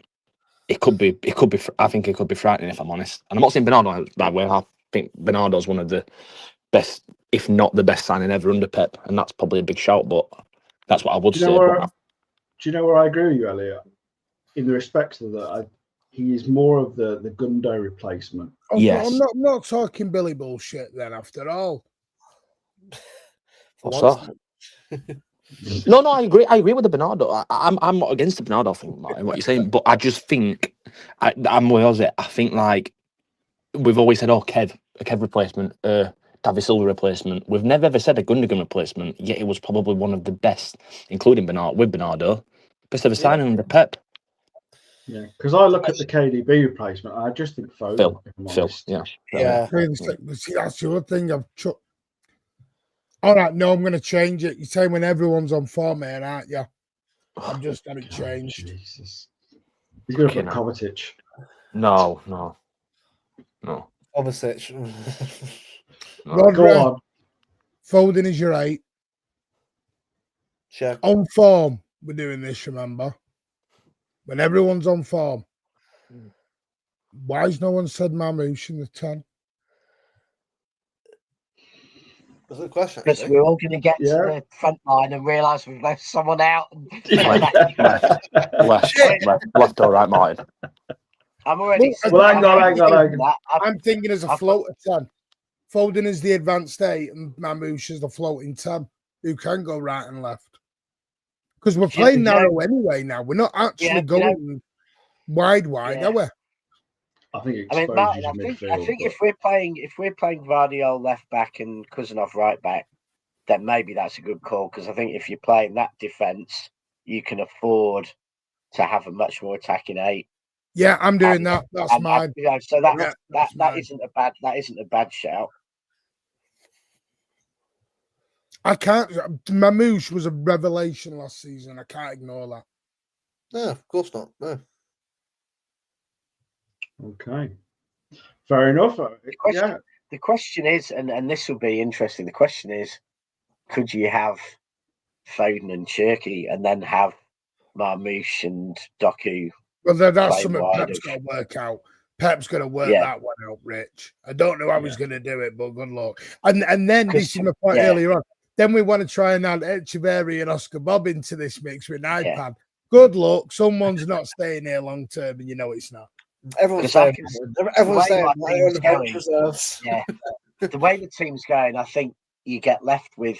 My mum, I think I get left with Cherky, Mamouche, and Ryan. I'm with Andrew. And only 2 of them can play. just leave it a Pep. Yeah. What he gets paid $12 million a year for. Don't do wingers, I'll say. Fucking hell, we're on wingers now. We're on the wingers, so I'm going to go right wing. Oh, Alan's going to throw out Oscar Bob. Watch. Would you not just be better doing striker, Ozzy, first, then because everyone obviously is the only one answering that? Striker. Yeah, well, we know striker Haaland. Yeah, I think we already know Yeah. striker. It's pretty obvious. Yeah. So, No one chucking McCaster in for a quick shout there, you know. Not yet. Still time for that. Still time for that divine McCaster. Yeah, it has to be Rodri the striker. I think none of us are going to disagree with that. So, but again, I want to wear you lot before I choose because I've swapped this in my head 3 times already. Can we should we go with left wing first then? Because I big up Andrew. I'm not far behind you, mate. Big up. Whereabouts do you sit, Andrew? Go on. We'll go left wing then because I think the right wing is going to be quite an interesting one. This is on form, isn't it? Yeah. On now. Everyone's fit and on form. You know. So, Rich, do you want to kick us off with your left wing shout? Yeah, for me, it's a no-brainer. I think Dockie's the best player in the Premier League at the minute on his current form, and didn't get voted in the Premier League's Player of the Month, by the way. Yeah, no, but you know, when you look at some of the things you get, there's too many agendas. So for me, Doku starts at the minute. I think him, Foden, Haaland are linking well together, and they're absolute form players in the team. So I think, I don't think there's too much debate in my mind on that, unless you think he can be better on the right. That's what I'm. Because if you said I think Doku can be better on the right and you play Marmoush on the left, then that's why I wanted to name the wingers together, because I think I'm not letting you do that, Rich. I'm just saying. Oh no, we'll do that. Yeah, name the wingers together. Hey. But at the moment, that's rude. At the moment, I'd go Marmoush and Doku, but I'm not. That could be left, right, or right, left. I think they could interchange because I'm not. No, we're not. Connor, don't. Right. Connor, don't pull on the string. Don't do it. I'm gonna actually put this forward. I'm gonna try this. But... All right, well, let's let Alan have his shout. Go on, Alan. Oscar Bob. You're on mute. You're on mute, mate. Yeah. Come closer to the screen as well, Alan. I still can't hear you. Can you hear me now? Yeah. You know. Right. Left wing, Jack Grealish, and don't say anything because we still play it. We're still paying him. You can't have that. What? Jack Grealish. Right. Someone's not read the rule book, have they? Offload. He's not named. That's it. Just he can't play. He's had his time. Hang on. If we were doing that, I'd have had a kanji in them. What are we doing here? All the players. I didn't know we were not including the loan guys. And you know what's worse? You know who he's going to name on the right wing? Cole Palmer, isn't he? Yeah. Cole Palmer, yeah, on the right wing.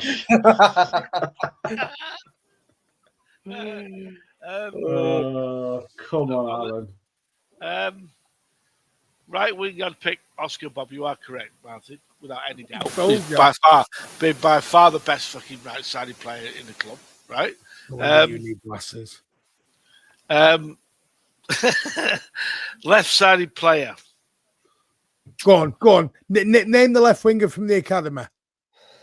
Nah. Because you haven't got a working clue who he is, do you? I don't know, to be honest, because Doku's playing well at the moment, so I'll give him the reins, okay? Very kind of you, Alan. Very kind of you.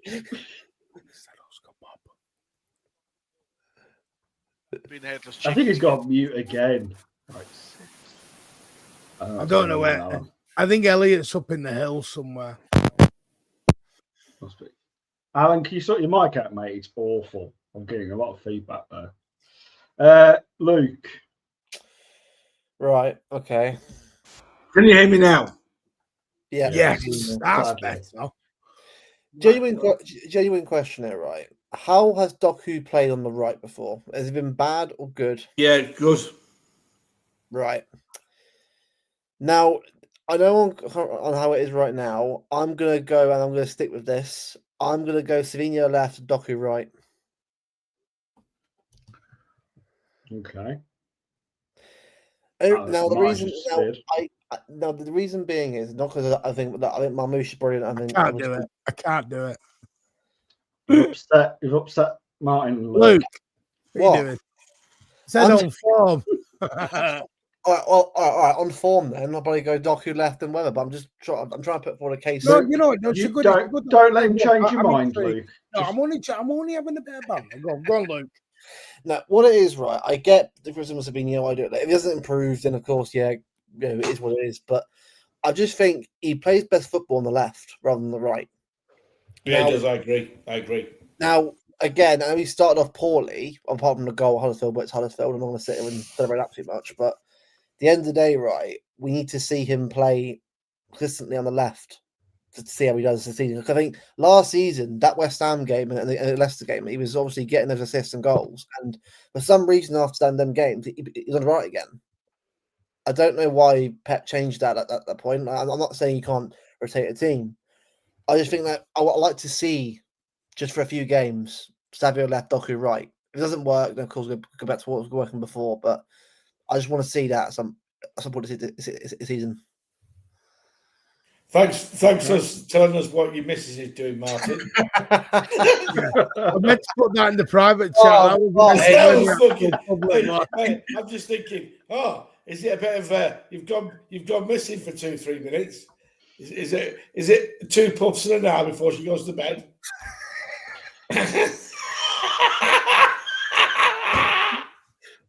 What gets anyway? What gets me is that his missus is getting ready for bed and he only needs 2 minutes. I know. I'm sorry, but anyway, carry on. I'm not even gonna. The thing is, mate, you took your camera off as well. Alan, at the end, because you don't want to see it. At the end of the day, Alan, I'm the one still with someone after 20 years. No, let's not do that. Let's not get personal. Everyone, if you go across to Martin's OnlyFans channel now. Hey, do you know what? We've seen how much some of these people get in OnlyFans. 11K. Give it a go, Martin. Give it a go. We'll help plug your channel. 11K a day. I'll do OnlyFans for 11K a day. Jesus. Do you reckon you'd get 11K a day? Well, I wouldn't. You might get sponsored anyway. I'm going to really quickly move this on. Yeah, hurry up, Rich. Please. Elliot, please bring some sense back. Who are you wingers, mate? Who did you all go for? Well, Martin and I haven't given out ours yet, but so far it's been... Rich went Doku, and who did he go on the right? Well, to be honest, no one's had the same... I went Doku with Marmoush. Left wing or left. They might switch. They might switch wings. I had Savio left. Love me. Right.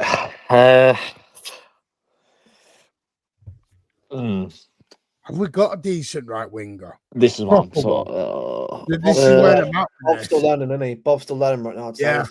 I'm going to go Doku and Mamouche. You play Mamouche on the right or you on the left? Whichever. I think Doku was actually... Yeah, I've always said Doku was after that anyway, to be fair, but to be fair, so far he's doing Andrew, we agree. We're just talking hypothetically, mate. Can I just say something though? I think this could change when a certain Frenchman's back. Yeah, that's where I'm at. Very impressed. I'm going Cherky on the right, Doku on the left. Only thing is, though, mate, is that not a bit harsh on Mamouche when he come in last year? No, because I've got Mamouche on the 10. Oh, yeah, you're playing Mamouche. That's very attacking. Yeah, I've got midfield, Martin. Fucking hell. It's attacking midfield, that, Martin. Yeah, I'm going all out basketball. I'm embracing the basketball now, Elliot. Yeah, Elliot, it's because he's got Vardy left back and Cousin right back. He's got, and Rodri, we have got an incredibly solid back five.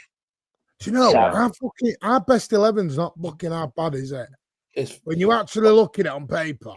I tell you, if we had more goals in this team, apart from Haaland right now, it'd be great. So we get more goals in this team from other players. Do you know what it is with me on the wing? I think Marmoush has goals. Do you know what it is with Wingo?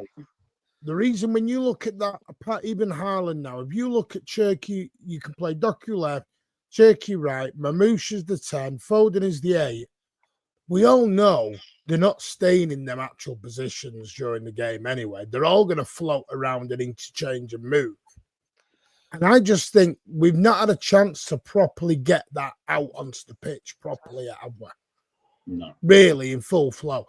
Even Wolves, we didn't, because Turkey was a substitution. Foden and Rodri were in the stands.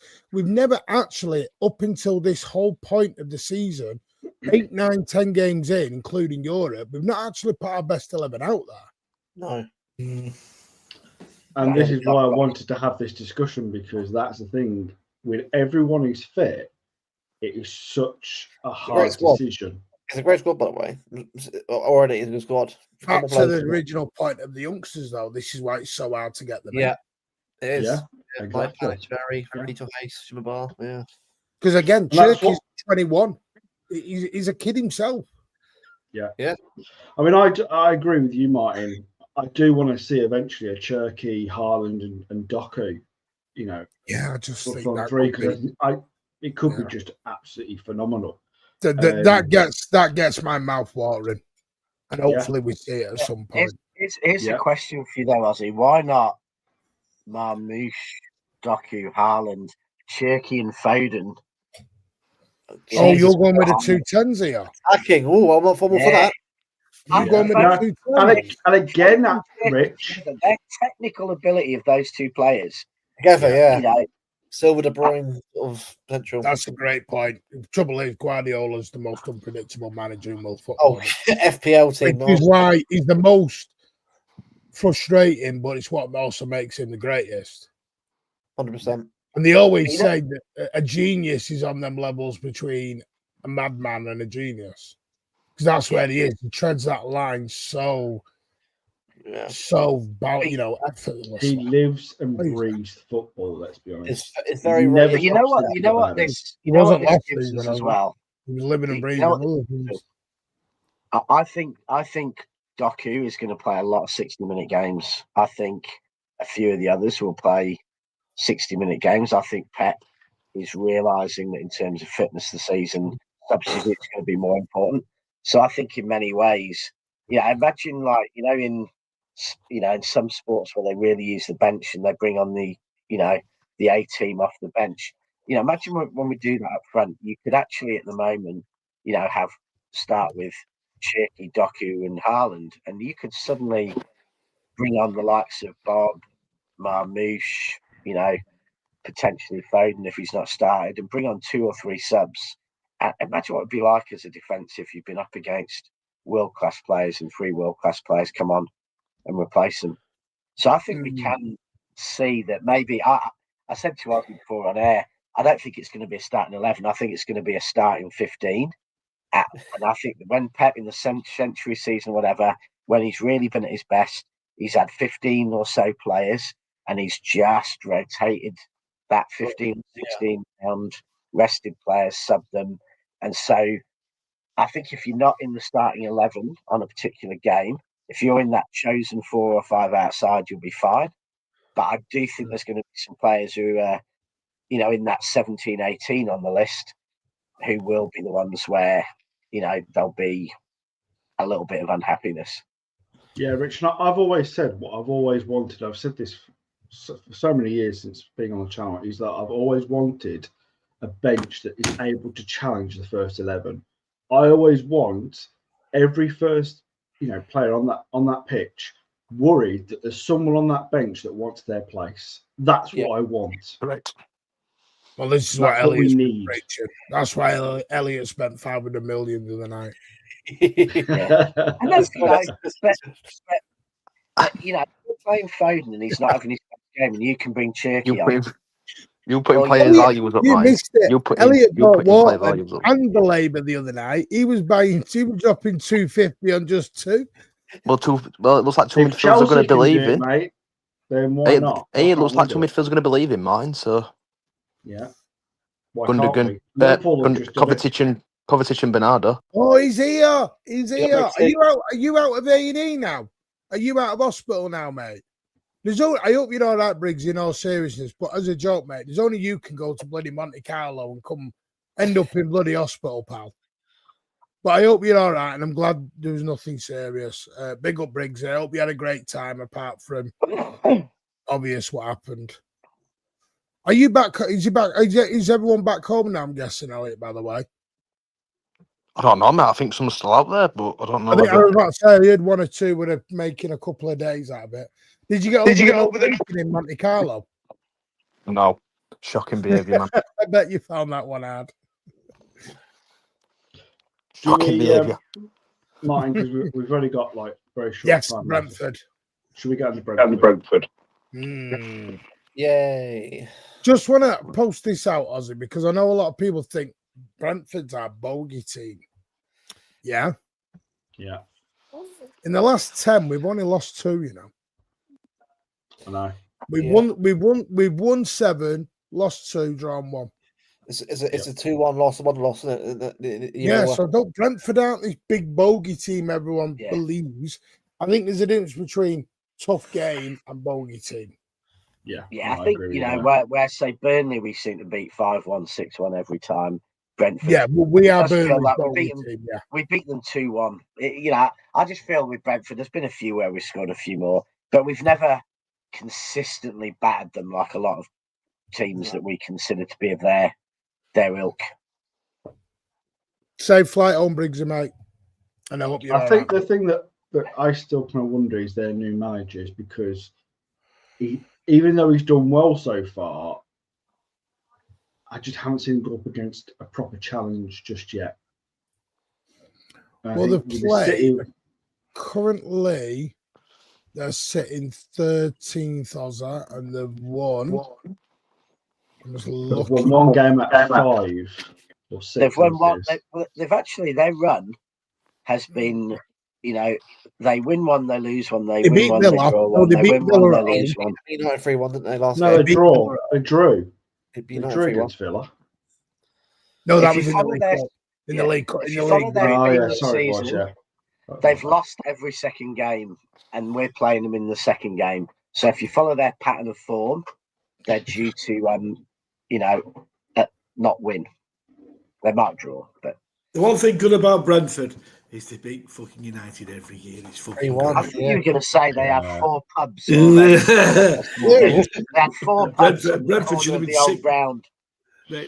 Brentford should have been 6 up after 25 minutes against United. It was brilliant. Oh yeah, it was a good game, Alan. I just sat there laughing my head off for the first half an hour. It was so funny.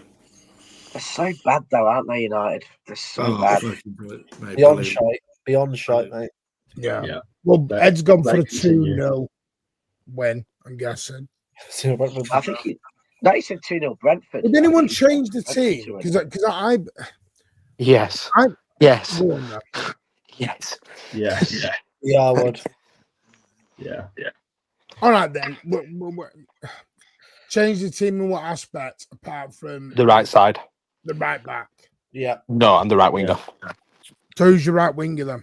Oscar Bob. And who's Correct. Nunes. Correct. So you're not doing the exact. Are you not doing the same problem, but the opposite way around of what we had yesterday, where it becomes not non-attacking to both are attacking? No, because I think with the game against Arsenal, the game against Arsenal, when we had Nunes on, I thought he did all right, and I also think, but as much as Bernardo helped him, I did think Bernardo tired a lot in the second half. So I don't actually think. I know he wasn't bad against Arsenal, Bernardo, but I feel like it's not as needed as such. I would say against the team, maybe he was probably going to sit in a little bit more. Let's be honest. Brentford sat in against United. Yeah, and Elliot, where I think that combo works is I think Bob is one of the most intelligent players in the squad, and I think he covers Nunes. Yeah, well, look at the goal what he created the other day, Rich, against Burnley when he come on and he I think Bob will let Nunes go wide of him. Yeah. We'll let Nunes use his energy, and Bob will cover him with the press. Whereas I think Savinho tried to run into the same space as Nunes, and Savinho hasn't yet learnt play out Well, possession. Andrew R says can't be doing with another 45 minutes of back heels. Sorry about that. Yeah, back heels only work if they actually go somewhere rather than running. Against who? He's on about who? Bob. I don't Back think heel, Bob. he's on about Oscar Bob. Back heel? What do you mean back heels? I'd say more Rabonas than back heels. He That was does only like one game. That was only one game, though. That was only one like game. a Rabona. That was only one game, though. I think we also have to remember with Savio is that he hasn't really had a pre-season like most of the squad, but he's had an injury and he's only just come back in. So I could potentially see. Don't talk common sense, was I know, but I can see Pep bringing him back in for this game. As much as I agree with you, Elliot, I can just see it. So you draw. Well, what are you saying, Ozzy? You think Pep might go Savinho? I think that's what he might do because it's Pep. It's not. I agree with you, Elliot. I'd look at having Bob in that position. Nunes can't play with Savinho. Yeah, I agree with that, Rich. I think that's the next problem. I do. Shooting more, Bob. He's shooting more. Yeah, I'm not saying I disagree with you guys. I agree with you. It's just I can see Pep doing it. Is what. Are you going, Alan? I've got to go. I've got a meeting. Alan, I'll give you a bell in a bit, mate. In, Alan. Yeah, I'll give you a bell in a bit, Alan. All right. Get your predictions in. Okay, mate. I also think there's another position where possibly we need to look at is Rodri. Can Rodri? Nico G, yeah. Good shout, I think it maybe has to look at because as much as I would love to see Rodri in this game because I just feel that having him there would be better, but I also think maybe just fitness. I think you do have to look at Nico G. And as much as, and I know much as Alan, Martin, you're going to turn around and do your Nico hate, but I actually think he's doing well. Nico hate. Yeah, I know you had an agenda on a play. Is it Nico? Is that your agenda? Sorry, your agenda. Yeah. Sorry. Oscar Bob, Nico Gonzalez. Now I'm going to have to play Bernardo. No. Nico G can't do that 6-year-old. Yeah, against Brentford, he can, Martin, against the back, against the team who's sitting at Martin, he can. Here comes his agenda, everyone. Let's get ready. Sit back. There was a different side. There was a different side. No, but the side was different. What we're saying to what was against Burnley. So we're going with Nico G and Oscar Bob. I would go that. I wouldn't be against. I'm with us. I'd rather see Rodri play because I think if you take him out, I think if you set Rodri, I think Rodri. Yeah, I think if you take Rodri out, took him off after 60 minutes. There was a reason he took him off after 60 minutes. I don't think he was great though, mine. I don't think he was great. But I'm sorry, I'm going to be straight. I'm listening. I think Nico Gonzalez. I actually thought he played all right when he came on yesterday. I actually disagree with the people who thought he played bad. No, it was all right. Just a stupid mistake, wasn't it? Yeah. By the referee, Elliot. By the referee. Do you not think it was a pen, Rich? No, it wasn't a pen in a million years. But we should have scored more than the goals we scored to make sure that the game. You want to know the problem was with the penalty, which nobody, I've not seen one person say this. The problem is with the penalty is I think they need to look at the rule because Nico G cannot head that ball. So what they're saying is basically you might as well just head it in to the Monaco player. Now I agree with his. And he couldn't see Dyer coming. Dyer came in at him. Yes. They need to look at the angle of what the player is when they're clearing the ball. Dyer, fair play to him, fair fucks, mate. You know what I mean? He knew what he was doing. He put his foot there and he knew he was just going to hold his face. He had it all planned before, for me, like when you look at it back and he knew exactly what he was doing. But it's a stupid one when you look at the time. Was give away a stupid free kick. I don't think the actual free kick was actually a foul, if I'm honest. I've not watched it back, but when I seen it, I thought, not sure about that. Have you seen that tonight? Just off topic. Have you seen the Forest fans were singing Sats in the morning to Ange? Yeah, Ange. Jesus Christ! Talk about already. Monaco's fear, buddy. Honestly, that guy over in that club. Sorry. No, see, I'm going to be honest with you. Just for me, I think with international break coming up and then coming up on 60 minutes, I think it's inevitable Rodri will start. This is the kind of game where I would just try Savio left, Doku right. This game. I'm not sure if that's too. Will you agree with me or not that one? But I just feel like at some point you have to try again. At some point, I'm gonna throw a name out there, and I don't want him to play, but I've got a feeling we might see two Croatian players on the pitch on Sunday. Oh, you need Covers back. I would not You know be what I shocked if he think played. I Cover- would not be shocked if he played Kovacic on Sunday, and I don't want him to. By the way, I'm not saying In I the want him cold. Do you not save cover for Swansea? Yeah, I was going to say Yeah. more of a You know what, But I think the problem is, Martin, if he doesn't play any games, he's going to first game will be for Croatia. Well, but I don't mind that. Let him play against Croatia for his first game.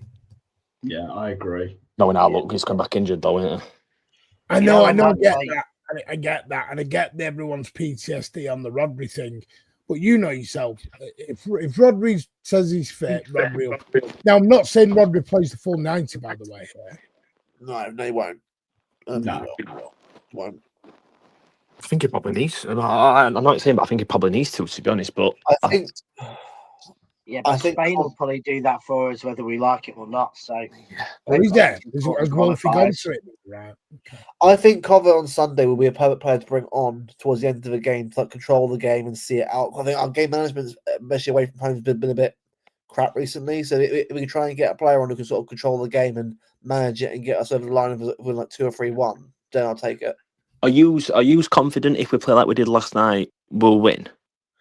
I don't think we played bad last night. It was too. I don't know if he was on Martin. For me, it was too. What I got the feeling was we've been in the stadium. It felt very like from 0 to 100. I felt like we was like either at 0 at points in the game, or we was at 100. We didn't have like against Burnley the other day. I thought we was average. I thought it was probably 50 to 60, maybe 17 times. But I felt like the game last night, it was just like we was playing like we didn't know what we were doing at times, and other times we were like, we was playing well. The problem is last night, Burnley were more attacking than Monaco were. Monaco literally just low. I know, but then is that that's why I've asked the question is for Sunday, because I think Brentford will do that. I do, because I think they did it against United, Martin. When you look at the first goal, what Brentford scored, it was on a counter, Henderson over the top, and they did that against United. They did it. I think they've done it against. I don't say to do it against Villa as well. I think they did it against Villa. I think we tried. I mean, we hit the bar twice. We did try. I don't think we were shocking, but I just think I thought it was shocking in moments, and I thought it was very good in moments. I just didn't feel we had a level ground yesterday. To be honest, people think we've got to win 5-0 at 100 miles an hour all the time. Not all the time, but also, and we're not quite there yet. And we're not the problem, quite. And another thing as well. I only actually thought we had 3 decent players yesterday as well. Like 3 actual. I thought O'Reilly. I thought Reinders. I thought Foden, and I thought obviously Haaland. I thought Reinders was one of his actual better games since Wolves. Yeah, see, that's what I mean. Like, I do think Pep did. I think Pep did exactly that. I think it's 2-1 up. I think he went, just see the game out, guys. I think we're lacking experience in game management. I mean, previous City team was said, right, go to the corner flag, waste time, and not the home fans, get it done, 2-1, get out. I think Pep sees the Champions League as a very hard competition, and it is, yeah, and because it's the only competition the guy suits and boots in. Every time he did it against Napoli was suiting and booting. He suits and boots in the Champions League. But back to Brentford for me, I expect a very tough game. But, do I expect us to win? Probably, yeah. Do I expect it to be 3-4, 5-0? No. My prediction is 2-1. I think it will be that close a game. I think we'll nick a goal sort of just within it. I don't think we're quite there yet to be winning or smacking games, smacking teams 4, 5, and 6s. I would expect that more February, March. Yeah, I probably agree with that. Martin. I think I worry when I'm at the. I messaged you obviously the Burnley game. I wasn't really too worried about that game. Actually, to be fair, I thought it were going to go, but I think a lot of the worry with a lot of fans, what I've seen at home and away this season is it's almost a bit like I feel like if we score early, we're almost like. Yeah, I think we're gonna I think we're going to win this sort of game. We're going to whereas when we seem to be like drawing or losing, I feel like we try to a bit like yesterday. I think Al spoke on it on the Spurs yesterday. I thought he was spot on what he said.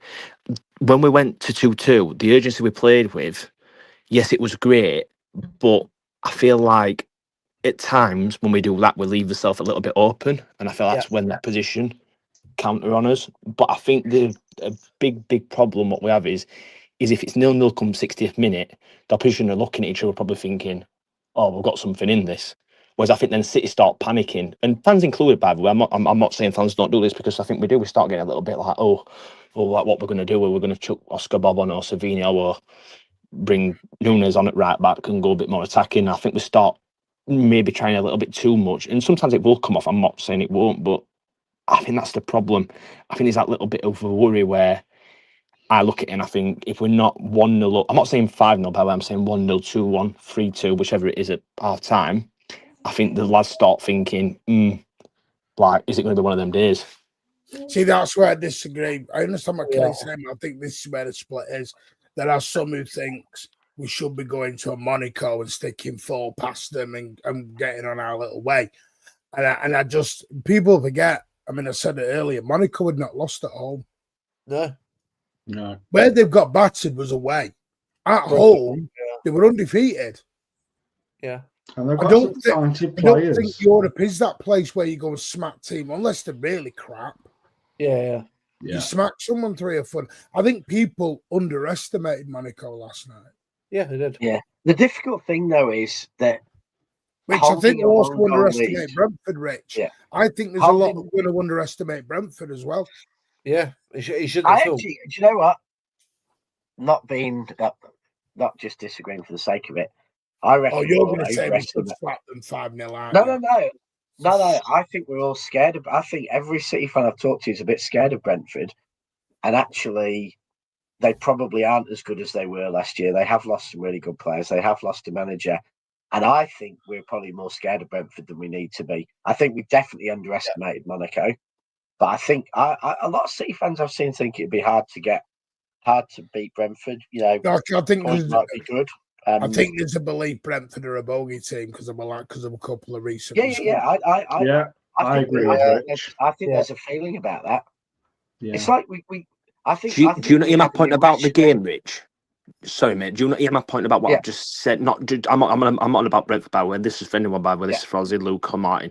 Do you get where I'm a bit coming from about the thing of, I feel like in the past, so like I know we always go back to it, and I'm always going to say, oh, you can't go back to that, and I'm just going to mention it for 1 second. The treble season, right, with the team. I feel like when we had the players coming off the bench, it was almost like the position was like, here we go. Yeah. Mara's coming on, or Bernardo Silva's coming on after being rested, or KDB were coming on, or what? Do you know what I mean? Whereas I feel like now the lads are a bit like, we need to get it done earlier. I don't know what. Fit though. And that's the thing, though. If we look, we went through our starting 11, and you look at the players we've got, and sadly at the moment, the players that we've like the Mamouchis and those players are currently injured, so we haven't got that attacking talent to come off the bench and make a difference right now. No. Players aren't fully fit. Fabio's just come back. Chuck it. Yeah, exactly. So we really have to look at this and go. At the moment, sadly, we haven't got that on the bench to come off and make that difference. When we have, it'll be different. Probably. God help us now to tell us all we've got to stop. When we're going to be bringing Cherky and Marmouche and players like that on in a couple of weeks' time when we substitute, or we're going to be bringing Foden on, or we're going to be bringing, I mean, Kovacic. Yeah. Big up everybody, man. Big up. You're right. I know you said late, Ed, but Jesus, I didn't think 2 hours. No, you had a full panel, man. We're about to finish, Ed. You had a full panel. I don't want you don't need 7 people on here, man. Andrew, best thing to do is a little bell icon at the top. I don't know if you subscribe. Big massive thank you. Hit the bell icon. We're basically live every day, mate. Nearly now. Sometimes in the morning, sometimes in the afternoon. But yeah, all of us are. We are more of an older, but we embrace everyone, old, new. Well, a lot of us are match-going fans. So, Rich was a City fan in '90. He watched Bert Troutman play. That's how old Rich is, Andrew. That was Alan. I watched Joe Corrigan. Alan watched Bert. Oh, was you Joe Corrigan? Yeah. Sorry, I've just seen Joe I'm still Corrigan. quite young, so I still That's talk my about generation. Yeah, my generation's Colin Hendry and Michelle Vonk and all that.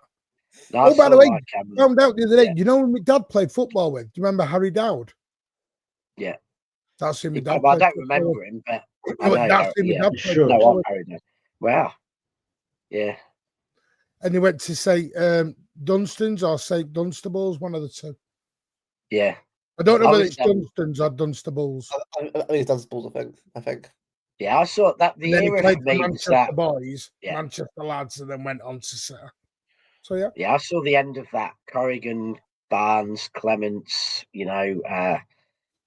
Stewart, Harford, all those kind of players I saw play, which is the era after. It's the late players who were great players in the late 70s. Dinosaurs. But I didn't see any. I didn't see You any two of that talking Belley, dinosaurs. Just too young for Jesus. Belley and By the way, Somerby. quick one. During international break, we are going to do episode 1 of City History. That'll be fun. Nice. Wow, that's been the vault locker for a while. It has. I've been waiting for the right time to unleash. Unleash it. International break is definitely that. Right, No, you did that when do... you went off screen earlier, man. Oh yeah, true, Ed.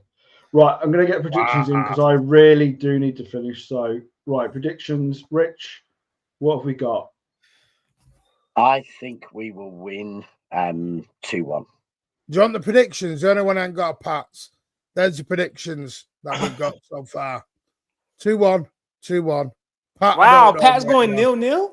No, we're waiting on Pat signal. Oh, I was about to say. Ozzy's gone for a cheeky 3-1. Rich and Alan and me have all gone 2-1. Yeah.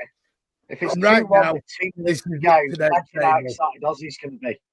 Rich is 7, Ozzy's second, Pat is joint second, me and Faye are joint third, and Alan is rock bottom. Are we going to have relegation? Well, you never know. During international break, we may get this. I mean, you have to do it. I mean, we say this every break doesn't happen, does it? It's a never-ending cycle now. You never know. We may get that. We do. Yeah. Probably not, but we do. Oh, I like this one. He's gone 4-2. It's a win. I'll take it. 3 points. Oh, Blue Out's gone 3-1. No, I'm going 2-0 City, man. 2-0. 2-0. Keep a clean sheet, man.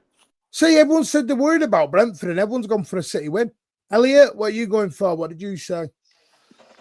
I'll go. Alan's gone 2-1. Martin. That's gone Alan's 2-0. just messaged me 2-1. I'll go 3-1. Oh, are you going? Join me. Hmm? Are you going to the G10? Yeah, I am. Yeah. If anyone's got a spare, let me know. I'm still on the hunt for a spare. I just got rid of one. I just got rid of one today, actually. I told you to message me when you get in there. Oh, I forgot about you. It's easily done. And on that sour note for Martin, there is no space tonight. Just let everyone know there is no space. But That's the a shame. Mancunian Way After Dark will be on tomorrow. That's a shame. No space. I just wanted to ask my mate a few questions. No, Mancunian Way After Dark will be on tomorrow, 11ish midnight. We'll let you know. Depending on everything goes well with my father. Big thank you to Ozzy for stepping in tonight. Can I just say, by the way, Ozzy, do you want to tell everyone about your Instagram before you jump, just so everyone knows? Because I thought it was great and I'm loving it. Thank you very much, Brian. Yeah, so I'm trying to do a Insta video every now and again when I get a chance. I had Tone on with me the other day. Me and him are going to try and alternate between the Mancunian Way and his Insta. So please come and check it out. Hopefully going to get Martin on once he creates an account as well. And anyone on this panel wants to come on, please just message me at the Mancunian Way and we'll get you on. So, yeah, really happy with the numbers that we had for the first episode. There was a bit of technical issues at the beginning, but I'm getting there. So. Yeah, we haven't fully decided, but the podcast is looking unlikely at the minute due to numbers and people's availability. But we are trying to work on some. Me and Ozzy are working on someone at the moment, and if we can, it's why we're doing certain things at the minute. So if we can sweeten the deal in some way, it might be we'll get it going again. But we've got to play the game at the minute a little bit. Yeah, before we leave too, knows man, exactly what I mean. I do, but I'm not saying anything. I want to give a shout out to all the people in Manchester. It's been a crazy day for everybody out there. So, just stay safe. For all the Mancunians out there. In our prayers and everything, man. Yeah, thanks, Ed. Yeah, and we all feel that way. We've not ignored it. Me and Ozzy had a chat beforehand. We were going to mention it, but things like that we have send our condolences, and it's awful, but we didn't want it to turn into a political situation. We were trying to stay away from it, and it is shocking and devastating. Being so close to home as well is, mad. I said this society is a crazy place at the minute. Very crazy. The world is, sadly. Let's be honest. That's why it should be nice to each other. Yeah. But I think, we try and distract you with all this. Yeah. Take us on, baby. Yeah, space, Martin. Sell space in 10 minutes, Martin. He will do it. He will. He will. He says he won't, but we all know he will. So don't message me, Martin. Don't message me. Yeah. So everyone get onto the late night space. I'm not doing it because some of us have got work in the morning. Go on. Should we do one? Martin, we doing it tomorrow. Relax, man. Have a day off, man. That was the banker. Never fails. Right, so I'd just like to thank everyone who's watched the show. Really appreciate you all giving it a watch and all your comments. Thank you so much. We will be back, as Martin said, for his late night space plus the late night on Friday after dark. We will be back hopefully Sunday, Martin, possibly for Sunday post-match. And Sunday night. I'd say Rich and Pat, but and Ozzy, but basically I'll see you all Sunday. I don't know what the others are doing. Yeah, all right. Some of have Brentford to come on through. Yeah. Exactly, Elliot. So no. Monday's a holiday in Australia, so the problem I think for Pat and me will be is the games at stupid o'clock is how we watch and get sleep and do post match. Yeah, no, and we're only joking. Listen, we appreciate everyone's time and effort on, and it's not even like I said, it's not our channel, it's your channel, and always will be. Yeah. So, but big thank you to the panel as well. Luke, thank you, mate. You're always welcome to come on, son. I appreciate you coming on. Elliot, stand with you, mate. It's a real pleasure having you on again. Please don't be a stranger. Alan is Alan, so thank you, Alan. And of course, the regulars of Martin and Rich, and I'm sure Pat will be back when he can. So thank you very much, everybody, and we will catch you on the next one. Good night.